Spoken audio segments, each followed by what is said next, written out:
আচ্ছা, আমার কথাটা আপনি শুনতে পাচ্ছেন? জি স্যার। আচ্ছা, আমার সাথে আপনাদের 10টা ক্লাস হয়েছে, তো আমরা কন্ট্রাক্ট অ্যাক্ট নিয়ে কথা বলছি। কন্ট্রাক্ট অ্যাক্টের কিছু এমসিকিউ প্র্যাকটিস করেছি, আর নেগোশিয়েবল ইনস্ট্রুমেন্ট অ্যাক্ট নিয়ে আলোচনা করেছি। তো আজকে আমরা আহ, এই নেগোশিয়েবল ইনস্ট্রুমেন্ট অ্যাক্টের এমসিকিউ নিয়ে পরে আলোচনা করব। আর এখন প্রথমেই হচ্ছে আমরা সেল অফ গুডস অ্যাক্ট, যেটা এটাও আমার কোর্সের মধ্যে পড়ে। তো এইটা খুবই ছোট একটা চ্যাপ্টার, এটা নিয়ে আমরা একটু আলোচনা করব অর্ধেক টাইমে। আর বাকি টাইমটাতে হচ্ছে নেগোশিয়েবল ইনস্ট্রুমেন্ট অ্যাক্টের কিছু এমসিকিউ নিয়ে আলোচনা করব। আর আহ, আপনাদেরকে যেটুকু আমরা আলোচনা করতে পারি এমসিকিউ, সেটুকু তো করলামই।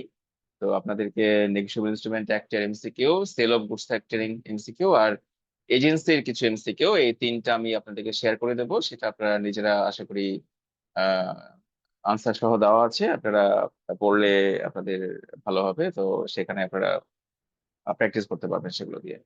তো আমরা আজকে অর্ধেক টাইমে সেল অফ গুডস অ্যাক্টটা নিয়ে আলোচনা করব, আর বাকি সময়টাতে আমরা এনআই অ্যাক্ট বা নেগোশিয়েবল ইনস্ট্রুমেন্ট অ্যাক্টের এমসিকিউ নিয়ে আমরা কিছু প্র্যাকটিস করব।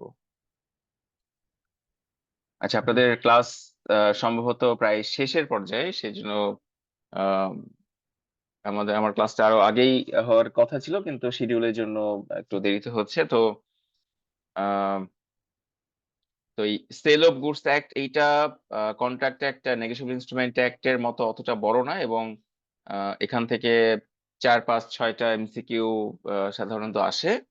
মানে বাকি দুইটা থেকে কম্পারেটিভলি এটা ছোট চ্যাপ্টার, এবং লেস মার্কের এখান থেকে প্রশ্ন আসে। তো তারপরেও ওই 4 5 6 এটাও অনেক বড় মার্কস। যদি ভুল হয় তাহলে এটা আহ, এই মার্কসটা পাওয়া যাবে না, আর যদি ঠিক ঠিক হয় তাহলে একটা ছোট চ্যাপ্টার থেকে বেশ বড় একটা মার্কস পাওয়া যাবে। তো সেই জন্য এই সেল অফ গুডস একটা আমি আজকে আলোচনার জন্য রেখেছি। তো এই সেল অফ গুডস অ্যাক্ট আসলে আমরা যদি কন্ট্রাক্ট একটা বুঝে থাকি বা ওইটার কনসেপ্টটা মাথায় থাকে, তাহলে সেটার সাথে অনেকটাই রিলেটেড। কারণ এই সেল অফ গুডস অ্যাক্টের মূল কথা হচ্ছে যে পণ্য কেনা বেচার রিলেটেড কিছু ব্যাপার এটাতে আলোচনা করা হয়েছে। যে এখানে পণ্য একজন কিনবে, একজন বিক্রি করবে, তো কেনা বেচার মধ্যে অনেক কিছু, অনেক ইস্যুস থাকতে পারে। যে গুডস, কোন গুডসটা কেনা বেচা হচ্ছে, কোন গুডস নিয়ে কথা হচ্ছে, তারপরে গুডস পচে গেলে কি হবে, নষ্ট হয়ে গেলে কি হবে, কি কম্পেনসেশন হতে পারে এখানে, এখানে ওয়ারেন্টি ক্লেমের কোনো সুযোগ আছে কিনা, এই সমস্ত বিষয় নিয়ে হচ্ছে এই সেল অফ গুডস অ্যাক্ট নিয়ে একটা কথা বলা হয়েছে। তো এটা ছোট চ্যাপ্টার, এখানে খুব কম কন্টেন্ট আছে। আর আমি চেষ্টা করেছি আমার যে সিনপসিস সেটাতে এক্সাম্পল বা যথেষ্ট পরিমাণে এক্সপ্লানেশন দিয়ে আমি এটাকে দাঁড় করানোর চেষ্টা করেছি। তো এখানে প্রত্যেকটা আইনেই আসলে আহ, কিছু ডেফিনেশন থাকে। তো আমরা কন্ট্রাক্ট অ্যাক্ট আর নেগোশিয়েবল ইনস্ট্রুমেন্ট অ্যাক্টের ডেফিনেশন আলাদাভাবে পড়ি নাই, সেটা আমরা বিভিন্ন টপিক পড়তে পড়তে আমরা সেটা ডেফিনেশন নিয়ে আমরা আলোচনা করেছিলাম। তো এখানে আপনাদের অ্যাক্টে বা ম্যানুয়ালে প্রথমে কিছু ডেফিনিশন নিয়ে কথাবার্তা বলা আছে। এখানে খুব সিম্পল, বায়ার কাকে বলে, সেলার কাকে বলে, গুডস মানে যেটা নিয়ে হচ্ছে কেনা বেচা কথা হচ্ছে সেটাই হচ্ছে গুডস। সেইটার যখন ডেলিভারি করা হবে তখন ব্যবহারযোগ্য অবস্থায় সেটাকে ডেলিভারি করতে হবে।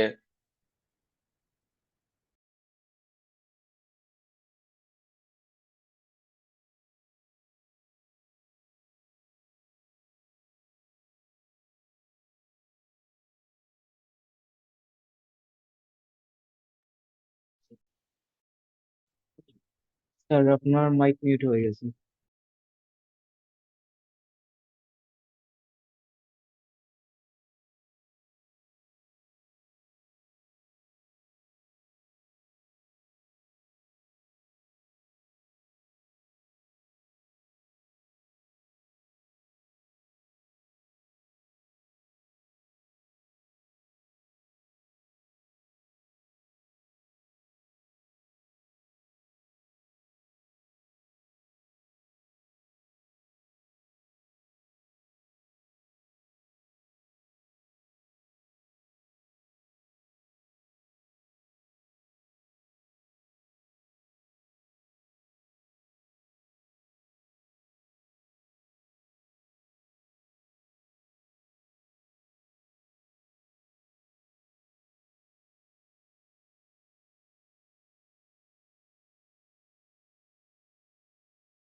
আচ্ছা, আমার একটা ফোন এসেছিল, সেই জন্য আমার একটা মিউট করা ছিল। তো এখানে কিছু ডেফিনেশন আলাদাভাবে বলা আছে। তো ডেফিনেশনের মধ্যে যে পয়েন্ট গুলো আছে, আহ, একটা গুডস পাঠাতে গেলে কি কি কাগজপত্র লাগে সেগুলোর কথা বলা আছে। তারপরে কোনো ফল্ট হলে সেগুলোর কি কি রেমিডিস লাগে সেগুলোর কথা বলা আছে। এরপর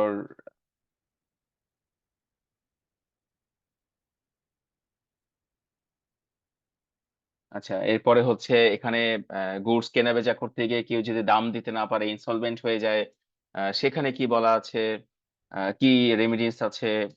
এরপরে গুডস হচ্ছে কেউ সরাসরি বিক্রি করতে পারে বা এজেন্টের মাধ্যমে বিক্রি করতে পারে, সেগুলোর কথা বলা আছে। গুডস যখন কেনা বেচা হবে তখন সেই গুডস এর কোয়ালিটি এবং কোয়ান্টিটি দুইটা নিয়ে হচ্ছে একদম স্পেসিফিকেশন থাকতে হবে। তো সেগুলা সবকিছুই এখানে কিছু ডেফিনেশন আছে, এবং এই ডেফিনেশন গুলোই আসলে, যে টপিক নিয়ে ডেফিনেশন গুলো আছে এগুলো নিয়ে আসলে এই আইনে আলোচনা করা হয়েছে। তো আমরা দেখি এরপরে এটা, এই চ্যাপ্টারটা আসলে বেশ ইন্টারেস্টিং। এটা আমরা যে দৈনন্দিন জীবনে যে প্রোডাক্ট কেনা বেচা করে থাকি, তো সেগুলা নিয়ে কথাবার্তা, সেই জন্য আমাদের পক্ষে, তো সেগুলো নিয়ে আমাদেরকে হচ্ছে আলোচনা করা হবে। তো এখানে যা যা কিছু আলোচনা করা হয় বা করা হবে সেগুলো আমাদের আসলে রিয়েল লাইফের ট্রানজাকশনের সাথেও হচ্ছে মিলে যাবে। তো আপনারা কানেক্ট করতে পারবেন, এবং কানেক্ট করতে পারলে দেখবেন যে এটার বোঝাটা অনেক ইজি হচ্ছে এবং অনেক ইন্টারেস্টিং লাগছে। আচ্ছা, এখন আমরা যখন কন্ট্রাক্ট নিয়ে পড়েছিলাম, সেই কন্ট্রাক্টের একটা মূল কথা ছিল যে কন্ট্রাক্ট সাধারণত রিটেন হয়। তো কন্ট্রাক্টটা হচ্ছে রিটেন হয় সাধারণত। এবং এখানে কিন্তু সেল অফ গুডস অ্যাক্টে যেটা বলা হয়েছে, যে সেল অফ গুডস অ্যাক্ট, এখানে এই সেল অফ গুডস অ্যাক্টের এটা রিটেন হতে পারে, এটা হচ্ছে ভার্বাল হতে পারে। যেমন আমি হচ্ছে একটা দোকানে কিছু জিনিস কিনতে গেলাম, তো কিনতে গিয়ে তো আসলে আমরা রিটেন কন্ট্যাক্ট করে সবসময় কিনি না। আমি হচ্ছে একটা অর্ডার দিয়ে আসি যে ভাই এটা আমার কালকে লাগবে, এই প্রোডাক্টটা কালকে লাগবে, এত মন চাল কালকে লাগবে। তো এইভাবে কিন্তু একটা ভার্বালি কিন্তু এগ্রিমেন্ট করা হয়, এবং সেটাও কিন্তু সেল অফ গুডস অ্যাক্টের মধ্যে কভার করা হয়। যে এখানে গুডস কেনা বেচার জন্য একদম যে রিটেন এগ্রিমেন্ট থাকতে হবে সবসময়, এটা কোনো কথা না। ভার্বাল কমিউনিকেশন বা ভার্বাল এগ্রিমেন্ট বা ভার্বাল কথাবার্তার মধ্যেও যে কেনা বেচা হয়, সেখানেও যদি কোনো ইস্যুস তৈরি হয় সেটাও কিন্তু এই সেল অফ গুডস অ্যাক্ট এর মধ্যে কিন্তু কভার করা যাবে। আর এখানে আরেকটা টার্ম আছে, সেটা হচ্ছে sale and agreement to sale. এই দুইটা খুব ইম্পর্টেন্ট টার্ম। তো সেল মানে হচ্ছে অলরেডি আমি সেল করে দিয়েছি, মানে সাথে সাথে এই প্রোডাক্ট রেডি আছে, আমি সেটা হচ্ছে সেল করে দিলাম, বা যে কিনছে তার জন্য পারচেস হয়ে গেল। আর এগ্রিমেন্ট টু সেল হচ্ছে এটা, আমি এখনো সেল করি নাই, জাস্ট সেলের একটা কন্ট্রাক্ট করেছি বা একটা এগ্রিমেন্ট করেছি। পরবর্তী সময়ে যখন ওটা সেলেবল হবে, মানে ডেলিভারি করার মতো অবস্থায় আসবে, তখন আমি সেটা সেল করব বা ডেলিভারি দেবো। তো এইটাকে বলা হচ্ছে এগ্রিমেন্ট টু সেল বা হচ্ছে কন্ট্রাক্ট টু সেল। তো এই বিষয়গুলো পরবর্তীতে আরো ডিটেলসে আমরা একটু দেখতে পাবো। আচ্ছা, এখন ওই কন্ট্রাক্ট অ্যাক্টের মধ্যেও এই সেল এন্ড পারচেজ এটাও একটা কন্ট্রাক্ট আসলে। তো এইটার মধ্যেও কি কি এলিমেন্টস থাকতে পারে সেটা এখানে বলা হয়েছে। এখানেও সেম, একজন অফার করবে, একজন অ্যাকসেপ্ট করবে। এরপর টাইপস অফ গুডস মানে হচ্ছে এখানে আহ, এখানে যেটা বোঝানো হয় যে এক্সিস্টিং গুডস আর হচ্ছে ফিউচার গুডস। মানে এক্সিস্টিং গুডস মানে এটা এখন এক্সিস্ট করছে এবং সেটার সাথে সাথে এখনই কিন্তু কেনা বেচা করা সম্ভব। আর ফিউচার গুডস হচ্ছে যে গুডস এই মুহূর্তে আমার কাছে নাই, কিন্তু সামনে এই প্রোডাক্টটা আমার কাছে আসবে। সেটা হতে পারে যে একটা ফসল হতে পারে, একটা ধরেন প্রোডাক্ট, ফ্রুটস হতে পারে, যে চাষ হবে যখন বা যখন ফলবে তখন আমার কাছে আসবে, বা আমি হচ্ছে নিয়ে আসবো এক জায়গা থেকে। তো সেটাকে বলা হচ্ছে ফিউচার গুডস। তো আসলে ওই সেল যে টার্মটা আমরা দেখলাম, সেইটা আসলে এক্সিস্টিং গুডস এর জন্য হয়, সেল পারচেস ব্যাপারটা। আর এগ্রিমেন্ট টু সেল হয় হচ্ছে ফিউচার গুডস এর জন্য, যে আমি এখন এগ্রিমেন্ট করে রাখলাম যে একজনকে আমি, বা একজনের কাছ থেকে আমি 20 কেজি হচ্ছে আম কিনবো। তো যখন আমের সিজন আসবে তখন সে আমাকে সেটা, আম যখন ফলবে তখন আমাকে ডেলিভারি দিতে পারবে। আচ্ছা, এখন ওই কন্ট্রাক্টের ফর্ম কেমন হয়, আমি যেটা বললাম আর কি, যে এটা রাইটিং হতে পারে, এটা ভার্বাল হতে পারে, যে কোনো ভাবে, অর্ধেক ভার্বাল অর্ধেক রাইটিং, যে কোনো ভাবে হতে পারে।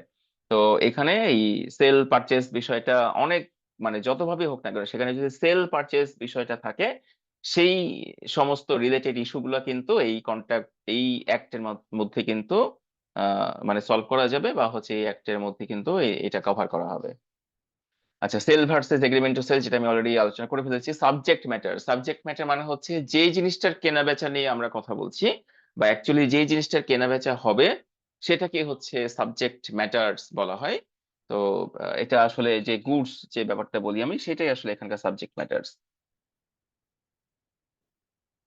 আচ্ছা, এক্সিস্টিং ফিচার গুডস আমি আলোচনা করেছি। কন্টিনজেন্সি একটা ব্যাপার আছে। কন্টিনজেন্সি মানে হচ্ছে এটাও ওই এগ্রিমেন্ট টু সেলের মতো একটা বিষয়, যে কন্টিনজেন্সি মানে আপনারা আহ, এই প্রভিশন কন্টিনজেন্ট লাইবিলিটি যখন পড়েছেন তখন ওখানে এই বিষয়টা ছিল যে কন্টিনজেন্ট লাইবিলিটি মানে একটা লাইবিলিটি এখন নাই, কিন্তু একটা ঘটনা ঘটার জন্য একটা লাইবিলিটি ক্রিয়েট হতে পারে, সেটাকে বলা হয় যে কন্টিনজেন্ট লাইবিলিটি। তো এখানেও সেম কন্টিনজেন্সি হতে পারে, যে এখন আমরা হচ্ছে একটা এগ্রিমেন্ট করে রাখলাম সেল পারচেসে, তো যেইটার জন্য এগ্রিমেন্ট করে রাখলাম সেই প্রোডাক্টটাই হচ্ছে পরে আর পাওয়া গেল না, বা এমন একটা সিচুয়েশন হলো সেই গুডস বা সেই প্রোডাক্টটার পরে ডেলিভারি করার সামর্থ্য হলো না। তো কিছু ঘটনা যখন ঘটবে, যে ঘটনা সাপেক্ষে সেই গুডসটা ডেলিভারি করা হবে পরে, সেই ঘটনা যদি ঘটে তাহলে সেই সেলটা বা এগ্রিমেন্ট টু সেলটা হচ্ছে আহ মানে বাস্তবায়িত হবে। আর যদি হচ্ছে সেই ঘটনা না ঘটে তাহলে বাস্তবায়িত হবে না। তো এটাই হচ্ছে কন্টিনজেন্সি। এটা নিয়ে পরবর্তীতে আরো কিছু আলোচনা থাকবে। পেরিশিং পেরিশিং অফ গুডস, যেটা আমি বললাম যে এই গুডস পচে যেতে পারে, নষ্ট হয়ে যেতে পারে, তো তখন কি হবে, তখন বায়ারের কি দায়িত্ব থাকবে, সেলারের কি দায়িত্ব থাকবে, সেটাও এখানে আলোচনা করা হয়। প্রাইস একটা খুব ইম্পর্টেন্ট একটা বিষয়, যখন পণ্য কেনা বেচা করা হয় সেখানে তো অবশ্যই দামের একটা বিষয় থাকে। এই দাম আবার কয়ভাবে নির্ধারণ করা হয় সেটাও আমরা একটু পর দেখতে পাবো। কন্ডিশন ওয়ারেন্টি, এটা আপনাদের খুবই মানে কমন একটা টার্মস, যে গ্যারান্টি বা ওয়ারেন্টি যেটা বলেন, গ্যারান্টি আসলে কোনো টার্মস হয় না, গ্যারান্টি বললে কোনো শব্দ হয় না। ওয়ারেন্টি আমরা শুনে থাকি, যে গ্যারান্টি মানে হচ্ছে যেটা বলা হয় যে এটার কিছুই হবে না, এইটা হচ্ছে গ্যারান্টি। এই গ্যারান্টি আসলে কেউই দিতে পারে না, এটা মানে গড় ছাড়া কেউই দিতে পারে না। তো যেহেতু আমরা আহ, এই প্রোডাক্ট নিয়ে কথাবার্তা বলছি, তো এখানে ওই গ্যারান্টি না দিয়ে এখানে একটা ওয়ারেন্টির ব্যাপার চলে আসে। তো এইটাও আমরা দেখবো, এটাও খুব ইম্পর্টেন্ট যে কন্ডিশন ওয়ারেন্টি কি জিনিস, এটাও আমরা সামনে আহ, দেখতে পাবো।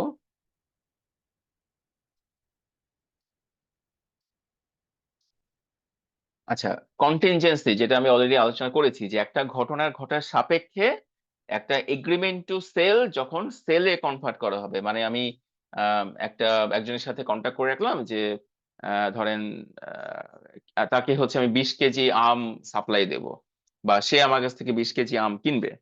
তো আমের সিজন তো এখন না, আমের সিজন যখন আসবে তখন হচ্ছে আম যখন ফলবে তখন সে আমের সাপ্লাইটা দেওয়া হবে। তো এখন এখানে কন্টিনজেন্সি কোনটা, কন্টিনজেন্সি হচ্ছে যদি আমি যে আম বাগানির সাথে কন্ট্যাক্ট করলাম সেই বাগানে যদি ঠিকঠাক মতো আম ফলে, তবেই সে আমাকে ঠিকভাবে কিন্তু আমটা ডেলিভারি করতে পারবে। বা এখানে যে একটা এক্সাম্পল দেওয়া হলো, যে ধরেন একটা নিলামে আমি একটা জিনিস কেনার চেষ্টা করছি। তো নিলামে আমি একটা জিনিস কেনার চেষ্টা করছি, তো নিলাম তো আসলে কারো মানে অনেক জনের এখানে হাত থাকে আর কি। তো একজনের সাথে কন্ট্যাক্ট করলাম যে আমি একটা স্পেসিফিক স্পেশাল জিনিস আমি নিলামে যদি কিনতে পারি, তারপরে হচ্ছে আমি তার কাছে সেটা বিক্রি করতে পারবো। তো এখন সেই নিলামে যদি না হয়, বা নিলামে যদি আমি সাকসেসফুল না হই বা কিনতে সমর্থ না হই, তাহলে তাহলে কিন্তু আমি মানে যাকে বিক্রি করার এগ্রিমেন্ট করেছিলাম আর যার সাথে, সেই বিক্রিটাও কিন্তু হবে না। তো এই যে কোন একটা ঘটনা ঘটার সাপেক্ষে যে এই এগ্রিমেন্ট টু সেলটা মানে পুরোপুরি সেলে কনভার্ট হবে, এইটাকে বলা হচ্ছে কন্টিনজেন্সি। যে কোনো ঘটনার সাপেক্ষে যদি একটা সেল এগ্রিমেন্ট হয় এবং ফাইনালি সেই ঘটনাটা যদি পজিটিভলি ঘটে, এবং সেই ঘটনার সাপেক্ষে যদি সেল পারচেস এগ্রিমেন্টটা সাকসেসফুল হয়, তখনই সেটাকে আসলে বলা হয় যে এখানে একটা কন্টিনজেন্সি আছে, এখানে একটা শর্ত আছে, এখানে কিছু ঘটনা ঘটার সাপেক্ষে হচ্ছে এই সেল পারচেস এগ্রিমেন্টটা করা হবে, সেটাই আসলে কন্টিনজেন্সি।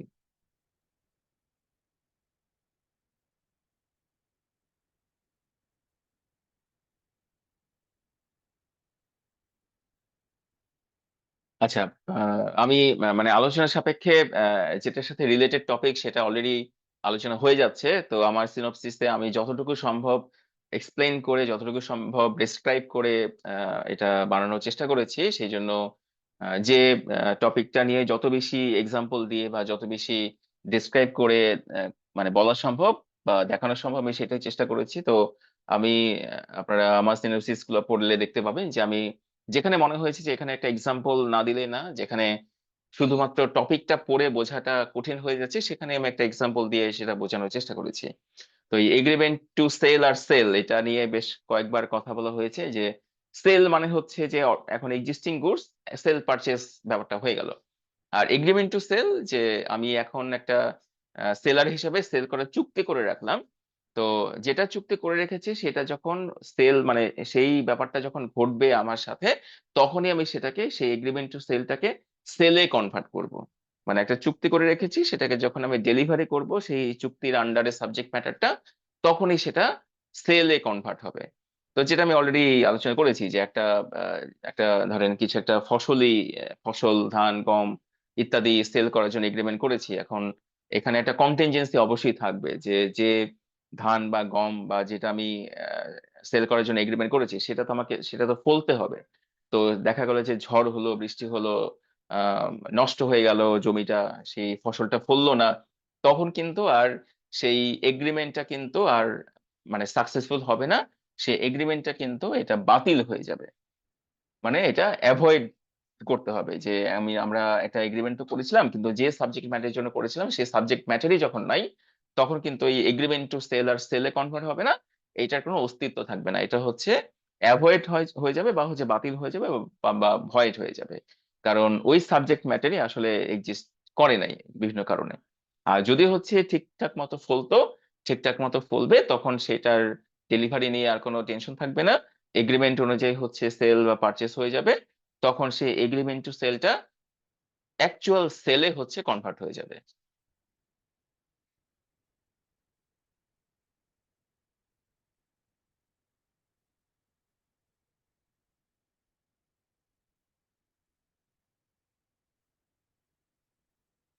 আচ্ছা, তো পেরিশিং অফ গুডস মানে এখানে খুব সিম্পল সিম্পল বিষয়গুলো নিয়ে কিন্তু কথা বলা হচ্ছে। আমি প্রথমেই বলেছি যে এখানে এই আইনের মধ্যে যা যা আলোচনা হচ্ছে সেটা আমাদের মানে প্রতিদিনকার ঘটনা বা প্রতিদিনকার এই জিনিসপত্র কেনা বেচার সাথেই হচ্ছে রিলেটেড।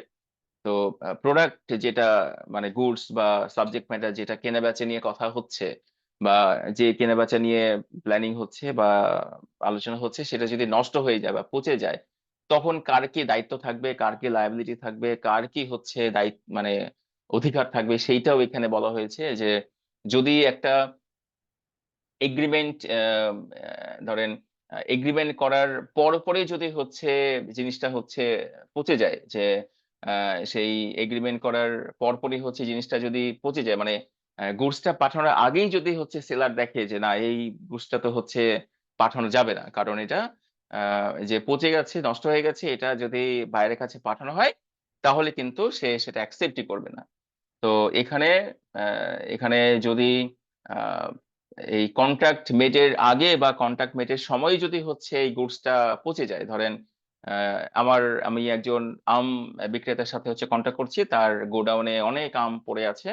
তো সেখান থেকে 50 কেজি আম নেওয়ার জন্য হচ্ছে আমি কন্ট্রাক্ট করছি। এখন কন্ট্রাক্ট করার সময় যদি দেখি যে যে আমটা ডেলিভারির জন্য কন্ট্রাক্ট করছি সেই আম হচ্ছে পচে গেছে, তো তখন কি হবে? তখন কিন্তু সেই কন্ট্রাক্টটা মানে আর প্রিপারই হবে না, ফাইনালি হবে না, সাকসেসফুলি হবে না।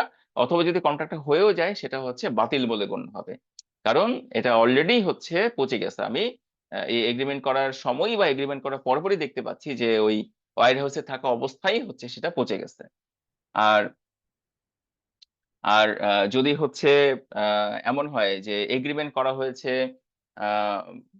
এগ্রিমেন্ট করা হয়েছে, তারপরে তার যখন আহ, এই আমটা হচ্ছে যে কিনবে তার কাছে পৌঁছানো হবে, পৌঁছানোর আগে হচ্ছে দেখা গেছে যে গুদামে যখন ছিল তখন কেউ চেক করে নাই, কন্ট্যাক্ট হয়েছে গুদামে সেই আমগুলা প্যাকেজিং হচ্ছে, প্যাকেজিং করার পরে হচ্ছে যখন তার কাছে পাঠানো হবে, তখন দেখা যাচ্ছে যে না, প্যাকেজিং করার পরে হচ্ছে এই আমগুলো হচ্ছে পচে গেছে বা নষ্ট হয়ে যাচ্ছে, বা এই প্রোডাক্টটা হচ্ছে নষ্ট হয়ে যাচ্ছে। তো তাহলে কি হলো? তাহলে কিন্তু এখানে কন্ট্রাক্ট হয়েছে, এখানে এগ্রিমেন্ট হয়েছে, প্রোডাক্টটা পাঠানোর জন্য রেডি আছে, কিন্তু পাঠানোর আগে যখন দেখা গেছে যে এটা পচে গেছে, তখন কিন্তু সেই এগ্রিমেন্টটা মানে অ্যাভয়েড করতে হবে। তখন সেই এগ্রিমেন্টটা ভয়েড হবে না, মানে বাতিল হবে না, এখানে এগ্রিমেন্টটা হচ্ছে অ্যাভয়েড করতে হবে। তো এখানে ভয়েড আর অ্যাভয়েড দুইটার মধ্যে পার্থক্য আছে। অ্যাভয়েড হচ্ছে যে আমি এগ্রিমেন্ট করার সময় দেখতে পাচ্ছি যে যেটা নিয়ে আমি এগ্রিমেন্ট করব সেই সাবজেক্ট ম্যাটার তখনই পচে গেছে, তখন আসলে সেই এগ্রিমেন্ট এটার কোনো বাস্তবতা থাকবে না, বা সেই এগ্রিমেন্টের কোনো এক্সিস্টেন্স থাকবে না, তখন সেটা হচ্ছে সেই এগ্রিমেন্টটা বাতিল বলে গণ্য হবে। আর এগ্রিমেন্ট হয়ে গেছে, সবাই সবকিছু রাজি যে আম ঠিকঠাক এই যে এখানে আম রাখা আছে, তো প্যাকেজিং করে তার কাছে পাঠানোর আগে দেখা গেছে যে আমগুলো হচ্ছে নষ্ট হয়ে গেছে, তখন কি হবে? তখন সেই এগ্রিমেন্টটা তখন অ্যাভয়েড করতে হবে। তখন বলতে হবে যে আসলে এখন তো এই আমগুলো তো পাঠাতে পারছি না, তো এখন যেটা হতে পারে যে তুমি কিছুদিন ওয়েট করো, এই সেম এগ্রিমেন্টের আন্ডারে আরো 50 কেজি আম সামনে যখন আমার কাছে আসবে তখন আমি পাঠিয়ে দেবো। তো এইটাকে বলা হচ্ছে অ্যাভয়েড করা, মানে এক্সিস্টিং এগ্রিমেন্টটাকে অ্যাভয়েড করা। তো এগুলো আসলে খুব সিম্পল ব্যাপার। এটা আমরা আমাদের কমন সেন্স অ্যাপ্লাই করলে যে ইস্যুস গুলো আসতে পারে, বা কমন সেন্স অ্যাপ্লাই করে যে রেমিডিস বা যে ইম্প্যাক্ট গুলো আমাদের মাথায় আসে, সেগুলোই কিন্তু আসলে আইন দ্বারা কভার করা হয়েছে। তো এই আইনটা করার উদ্দেশ্য হচ্ছে যে যে বিষয়গুলো আমরা দেখে আসি বা যে বিষয়গুলো আমরা জেনে আসি, সেটাকে একটু আইনের মাধ্যমে ফর্মালাইজ করা। ফর্মালাইজ করলে আমরা এই আইনের রেফারেন্স ধরে হচ্ছে যে ক্ষতিগ্রস্ত ব্যক্তি বা ক্ষতিগ্রস্ত পার্টি, সে হচ্ছে রেমিডিস চাইতে পারবে, সে হচ্ছে এইটার এগেনস্টে তার যা ক্ষতিপূরণ বা যেটাই বলে না কেন সেটা হচ্ছে সে ক্লেম করতে পারবে।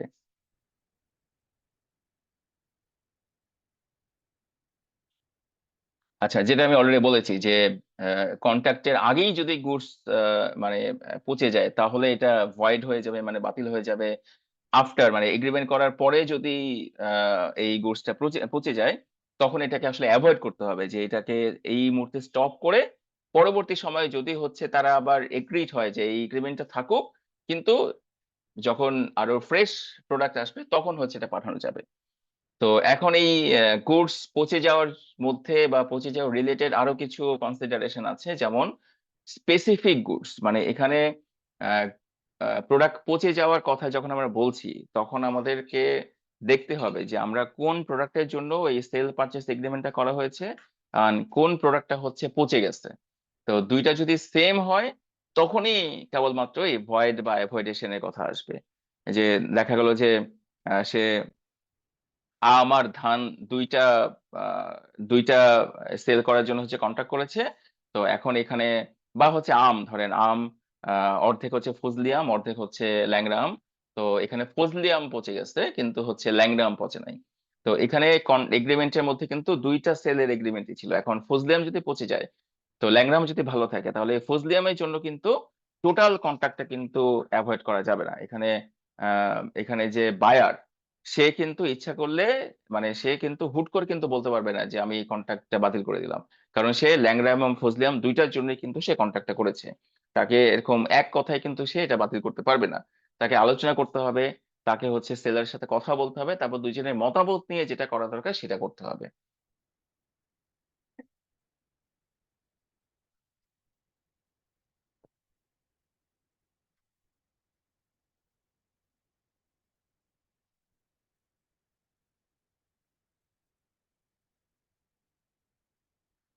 আচ্ছা, এই আহ, যখন এই পচে যাওয়ার ব্যাপারটা আসছে, তখন একটা অবশ্যই লসের একটা রিস্ক চলে আসছে, যে যদি পচে যাওয়া প্রোডাক্ট পাঠানো হয়, তাহলে রিস্ক একটা বিষয় আছে যে নষ্ট জিনিস পেলো, নষ্ট জিনিস হচ্ছে রিসিভ করলো। তো এই নষ্টটাও আবার কিন্তু ওই পার্শিয়াল হতে পারে। যে এখানে এখানে আমি যেটা বললাম, যে আমি একটু আগে যেটা বললাম যে অর্ধেক পচে গেছে অর্ধেক ভালো আছে, তো অর্ধেক পচে গেছে অর্ধেক ভালো আছে, এখানে কিন্তু হুট করে কিন্তু কন্ট্রাক্টটা তখন বাতিল করা যাবে না। কারণ এখানে একটা পার্ট কিন্তু এখানে ভ্যালিড আছে, বা পার্ট কিন্তু এখানে এখনো ভালো আছে। তো যখন পার্ট ভালো থাকবে, তখন আমি যেটা বললাম যে হুট করে কন্ট্রাক্টটা এক কথায় বাতিল না করে দিয়ে সেখানে নিজেদের মধ্যে আরো কথাবার্তা বলতে হবে, আরো আরো ক্লারিফাই করতে হবে বিষয়টা, যে তাহলে কি হবে, তাহলে পার্শিয়ালি যদি হচ্ছে রিসিভ করতে পারে সেটা অপশনও থাকবে, আবার হচ্ছে নতুন ভাবে একটা কন্ট্রাক্ট করতে পারে সেটার অপশনও থাকবে, কিন্তু এক কথায় সেটাকে অ্যাভয়েড বা ভয়েড কিন্তু করা যাবে না। আর এই সেল অফ গুডস অ্যাক্টের মধ্যে একটা একটা খুব ভালো পয়েন্ট আছে, সেটা হচ্ছে মার্চেন্টেবল কোয়ালিটি। মার্চেন্টেবল কোয়ালিটি মানে হচ্ছে যে একটা প্রোডাক্ট, সেটা যেটাই হোক না কেন, সেটা যখন সেলারের কাছ থেকে বায়ারের কাছে যাবে, তো সেই প্রোডাক্টের যে নর্মাল কন্ডিশন, সেই নর্মাল কন্ডিশনটা কিন্তু সে তখন এক্সিস্ট করতে হবে। যে সেখানে এমন হলো যে কিছু মডিফিকেশন হলো, কিছু সমস্যা হলো, যে সমস্যাটার কারণে সেই প্রোডাক্টটা আর বায়ার ইউজই করতে পারলো না, তো এইরকম যেন না হয়। মার্চেন্টেবল কোয়ালিটি মানে হচ্ছে যখন এই সেল পারচেজ এগ্রিমেন্ট করা হবে এবং প্রোডাক্টটা পাঠানো হবে বাইরের কাছে, তখন সেটা বাইরের বা ক্রেতার ইউজ করার মতো অবস্থায়, ঠিক থাকা অবস্থায় পাঠাতে হবে। তো এইটার মধ্যে কিন্তু এই যে গুডস পচে যাওয়া, নষ্ট হয়ে যাওয়া, মডিফিকেশন হওয়া বা কোনো সমস্যা হওয়া, এটা কিন্তু কভার করে। তো এখানে মূল থিমটা হচ্ছে যে যখন সেলারের কাছ থেকে বাইরের কাছে প্রোডাক্টটা যাবে, সেটা যেটাই হোক না কেন, সেটা মার্চেন্টেবল কোয়ালিটি হতে হবে। মানে সেইটা রিসিভ করে বায়ের জন্য ঠিকভাবে তার উদ্দেশ্য মতন ব্যবহার করতে পারে, এই ব্যাপারটা যেন এই কোয়ালিটি যেন সেই প্রোডাক্ট বা গুডস এর মধ্যে থাকে, এইটা হচ্ছে সেলারকে হচ্ছে এনশিওর করতে হবে।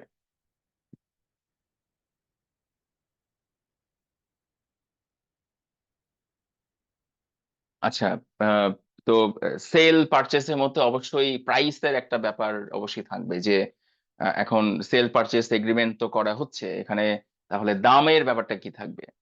তো এখানে দাম অনেক ভাবে হতে পারে। দাম হচ্ছে ফিক্সড প্রাইস হতে পারে, দাম হচ্ছে একটা রিজনেবল প্রাইস হতে পারে, আবার হচ্ছে দাম মার্কেট প্রাইসের উপর ভিত্তি করে দাম নির্ধারণ করা হতে পারে। তো এখানে যখন একটা এই সেল পারচেস এগ্রিমেন্ট করা হয়, তখন সেখানে প্রাইস হচ্ছে খুব ইম্পর্টেন্ট একটা এলিমেন্টস, এবং এই প্রাইস অ্যাসারটেইনমেন্ট বা হচ্ছে প্রাইস নির্ধারণটা খুব ইম্পর্টেন্ট, এবং এইটা এক একটা প্রোডাক্ট বা এক একটা এগ্রিমেন্টের জন্য এক এক ভাবে কিন্তু অ্যাপ্লাই করা হতে পারে।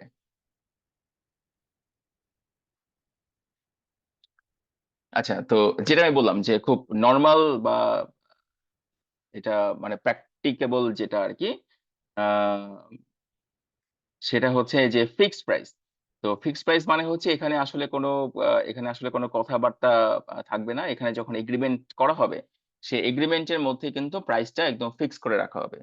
তো যে এত এত টন ধান, এত টন, এত মন চাল বা যেটাই হোক না কেন, সেটা ডেলিভারি দেওয়া হবে, এবং সেটার প্রাইস কত হবে পার মন, পার কেজি, টোটাল, ইন টোটাল, সেটা ফিক্স করা থাকবে। যখন এই ফিক্স করা থাকবে, তখন সেই ফিক্সড প্রাইসটা সেলার বায়ারের দুইজনের মতামত নিয়ে করা হবে। তো সেখানে আর কোনো কথাবার্তা থাকবে না, সেখানে প্রাইসটা মানে যখন ফিক্সড প্রাইস থাকে, সেখানে আর কোনো কথাবার্তাই কিন্তু থাকে না বা চলতে পারে না। আচ্ছা, এখন আহ, যেখানে ধরেন মানে স্ট্রেট ফরওয়ার্ড ফিক্সড প্রাইস থাকবে, সেখানে আসলে আলোচনা কোনো সুযোগই নাই। কিন্তু হচ্ছে এখানে এগ্রিড আপন মেথড মাঝে মাঝে ব্যবহার করা হয়, যে যখন সেখানে অনেক ধরনের প্রাইসিং এর সম্ভাবনা থাকে, তখন কি হয়, তখন ক্রেতা আর বিক্রেতার মধ্যে একটা আন্ডারস্ট্যান্ডিং হয়, যে তাহলে আসেন, তাহলে আমরা একটু আলোচনা করি কিভাবে প্রাইসিংটা নির্ধারণ করা হলে সেখানে একটা উইন উইন সিচুয়েশন হয়। মানে প্রাইস ফিক্সড বাই কন্ট্রাক্ট যেটা বলা হচ্ছে, সেখানে হচ্ছে ওই প্রোডাক্টের কি দাম হবে সেটা সবাই জানে, মানে সেলারও জানে, বায়ারও জানে। তো ওই ওই প্রাইসেই সবসময় সেটা বিক্রি হয়ে আসছে, সেখানে কথা বলার কোনো অপশন নাই। আর যেখানে কথা বলার অপশন আছে, যেখানে কিছু বার্গেনিং এর অপশন আছে, যেখানে কিছু কনসিডারেশনের ব্যাপার আছে, তো সেইখানে হচ্ছে এগ্রিড আপন মেথডে প্রাইস ডিটারমিনেশন করা হয়। তো এগ্রিড আপন মেথডে প্রাইস ডিটারমিনেশন মানে হচ্ছে যে এখানে বায়ার বা সেলার যেটা করে যে মার্কেট প্রাইস ধরে একটা প্রাইস নির্ধারণ করতে পারে। তারপর হচ্ছে একটা ফর্মুলা ইউজ করে করতে পারে, যে সেলার নির্ধারণ করবে যে আমার এই প্রোডাক্টটা তৈরি করতে 100 টাকা খরচ হয়েছে, 100 টাকার সাথে আমি আমার এস্টিমেটেড প্রফিট আমি যোগ করব, সেই প্রফিট মার্জিন যোগ করে আমি টোটাল প্রাইসিংটা করব। তো দেখা গেল যে টোটাল প্রাইসিংটা করার পর 120 টাকা আসছে। তো তখন তখন বায়ার বললো যে না, 120 টাকা আমার জন্য এটা বেশি হয়েছে, আপনি এটা 115 টাকা রাখেন। তো এইভাবে কিন্তু যে এগ্রিড আপন মেথডে প্রাইসিংটা যখন নির্ধারণ করা হয়, তখন এটাকে বলা হয় যে price determined by agreed method.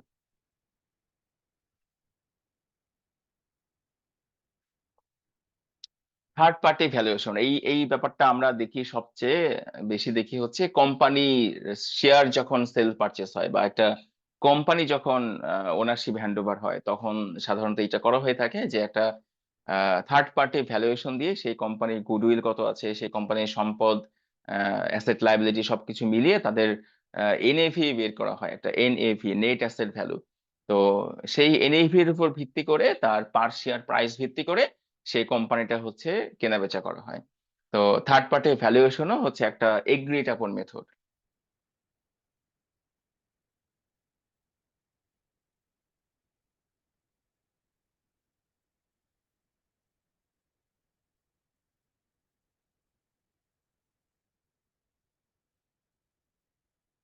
আচ্ছা, price determined by course of dealing. এখন কোর্স অফ ডিলিং মানে হচ্ছে ধরেন একজন সেলার এবং পারচেজার তারা অনেকদিন ধরে বিজনেস করছে, সেম প্রোডাক্টের কেনা বেচা তারা করছে।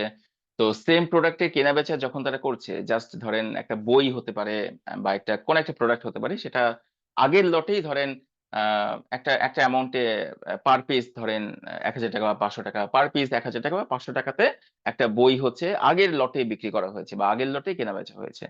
তো আগের লটে যে সেম বইটা এই 500 টাকায় হচ্ছে কেনাবেচা হয়েছে, পরের লটেও যদি আরেকটা লট তাকে কেনাবেচা করতে হয়, সেই লটেও কিন্তু বায়ার এক্সপেক্ট করবে যে 500 টাকাই হচ্ছে দামটা থাকবে। কারণ এখানে এই নর্মাল কোর্স অফ ডিলিংস এ যেটা হয়েছে যে আগের সবগুলা লটই হচ্ছে 500 টাকা করেই হচ্ছে কেনাবেচা হয়েছে, সেইটা ইচ্ছে করলে কিন্তু সেলার 550 টাকা বা 600 টাকা করতে পারবে না।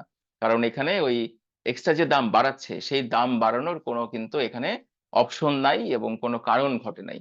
যদি কারণ ঘটে তখন হচ্ছে ওই এগ্রিড আপন মেথড আবার ইউজ করতে হবে, যে এখানে মডিফিকেশন হয়েছে, বইয়ের সাইজ বেড়েছে, আহ ভালো কাগজ দেওয়া হয়েছে, এই টাইপের কিছু ব্যাপার যখন ঘটে তখন ওই আবার এগ্রিড আপন মেথডে চলে যেতে হবে। কিন্তু যদি কোনো মডিফিকেশন না হয় আগের লটের সাথে পরের লটের, তখন নর্মাল কোর্স অফ ডিলিংস মানে এতদিন ধরে সেম প্রোডাক্টটা যে প্রাইসে কেনাবেচা করা হয়েছে সেই প্রাইসে কেনাবেচা হতে থাকবে, এই আশা করে কিন্তু কন্ট্রাক্ট বা এগ্রিমেন্টটা কিন্তু করা হয় এবং এটা ইমপ্লিমেন্ট করা হয়।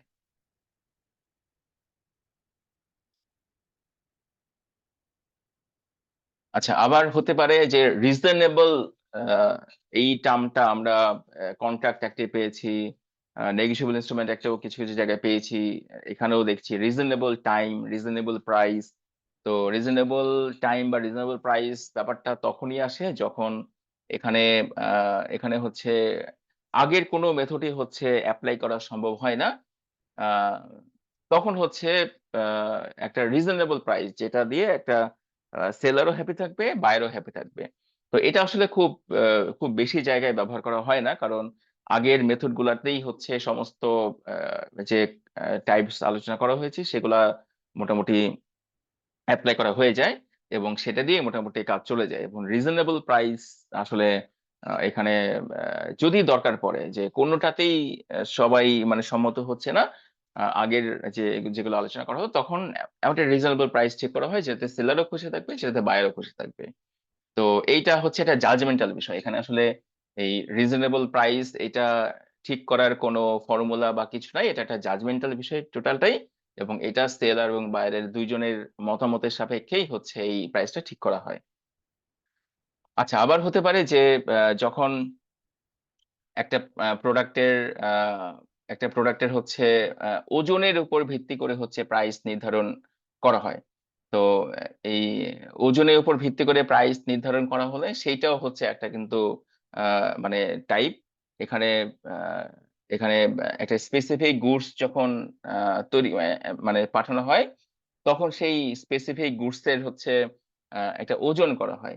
সেই ওজনের সাপেক্ষে কিন্তু এই প্রাইসিংটা হচ্ছে নির্ধারণ করা হয়। তো এখন এখানে এটার বেশিরভাগ অ্যাপ্লাই হয় ধরেন গোল্ডের ক্ষেত্রে, যে গোল্ড ধরেন 22 ক্যারেট হয়, 20 ক্যারেট হয়। তো সবই কিন্তু সোনা, সবই কিন্তু হচ্ছে ওয়েট। তো এখানে এই যে 22 ক্যারেট সব থেকে স্ট্যান্ডার্ড, তার নিচেও আছে 20 ক্যারেট, 18 ক্যারেট। তো এখানে ধরেন সেম সাইজের একটা গোল্ড বার, সেটা হচ্ছে যত ক্যারেট হবে সেইটার প্রাইস কিন্তু সেভাবে কিন্তু বাড়বে বা কমবে। তো যেখানে এই ওজনটা একটা মানে ফ্যাক্টর হয়ে দাঁড়ায়, সেইখানে এই ওয়েট বা এই টেস্টিং বা ওয়েটিং এর সাপেক্ষে কিন্তু প্রাইসটা নির্ধারণ করা হয়। তো এখানে এই কিছু ফ্যাক্টর বা কিছু ওয়েজ বা কিছু প্রসিডিউর বলা আছে, যে যখন একটা সেল পারচেস এগ্রিমেন্ট হবে তখন এই সেল পারচেস এগ্রিমেন্টে প্রাইসিংটা কিভাবে নির্ধারণ করা হবে তার কিছু এখানে স্টেপ বা কিছু ফর্মুলা বা কিছু প্রসিডিওর এখানে আলোচনা করা হয়েছে।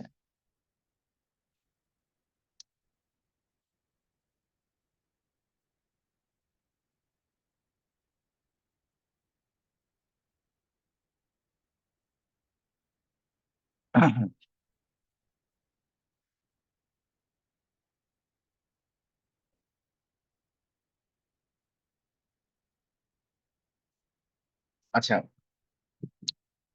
এখন স্ক্রিনে যেটা আপনারা দেখতে পাচ্ছেন যে কন্ডিশনস এন্ড ওয়ারেন্টিজ, এইটা খুবই মজার একটা বিষয়, খুবই ইম্পর্টেন্ট একটা টার্ম এই সেল অফ গুডস অ্যাক্টের জন্য।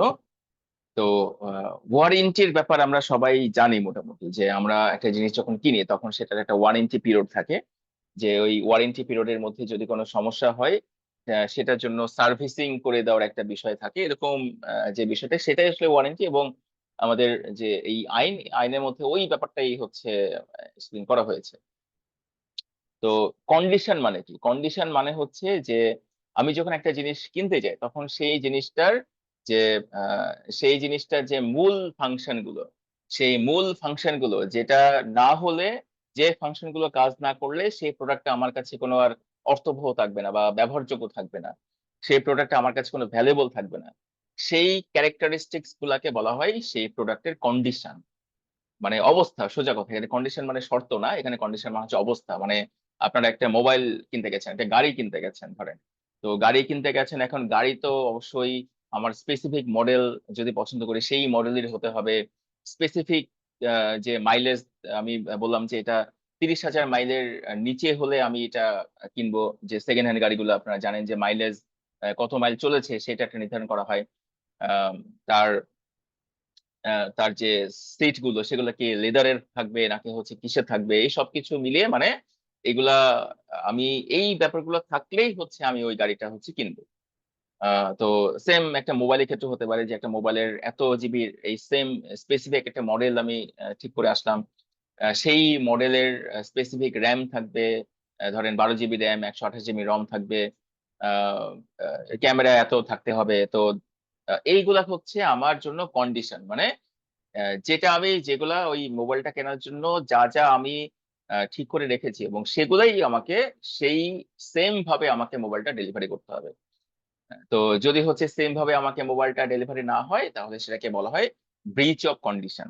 যে দেখা গেল যে সেম মডেলই আমাকে ধরেন ডেলিভারি করেছে, কিন্তু এখানে র্যামটা হচ্ছে কম কম দেখাচ্ছে। তো এখানে হতে পারে যে আহ, সে আমাকে যখন ডিসক্রাইব করে তখন হচ্ছে বলেছিল যে এই মডেলের র্যাম হচ্ছে 12 জিবি, কিন্তু আসলে 12 জিবি ছিল না, এটা ছিল হচ্ছে 8 জিবি। তো আমি তো 12 জিবি মেনেই হচ্ছে 12 জিবির জন্যই হচ্ছে আমি মোবাইলটার অর্ডার দিয়েছি। তো এখন যদি 12 জিবি র্যামটা না পাই তাহলে তো আমি সেটা আর কিনবো না।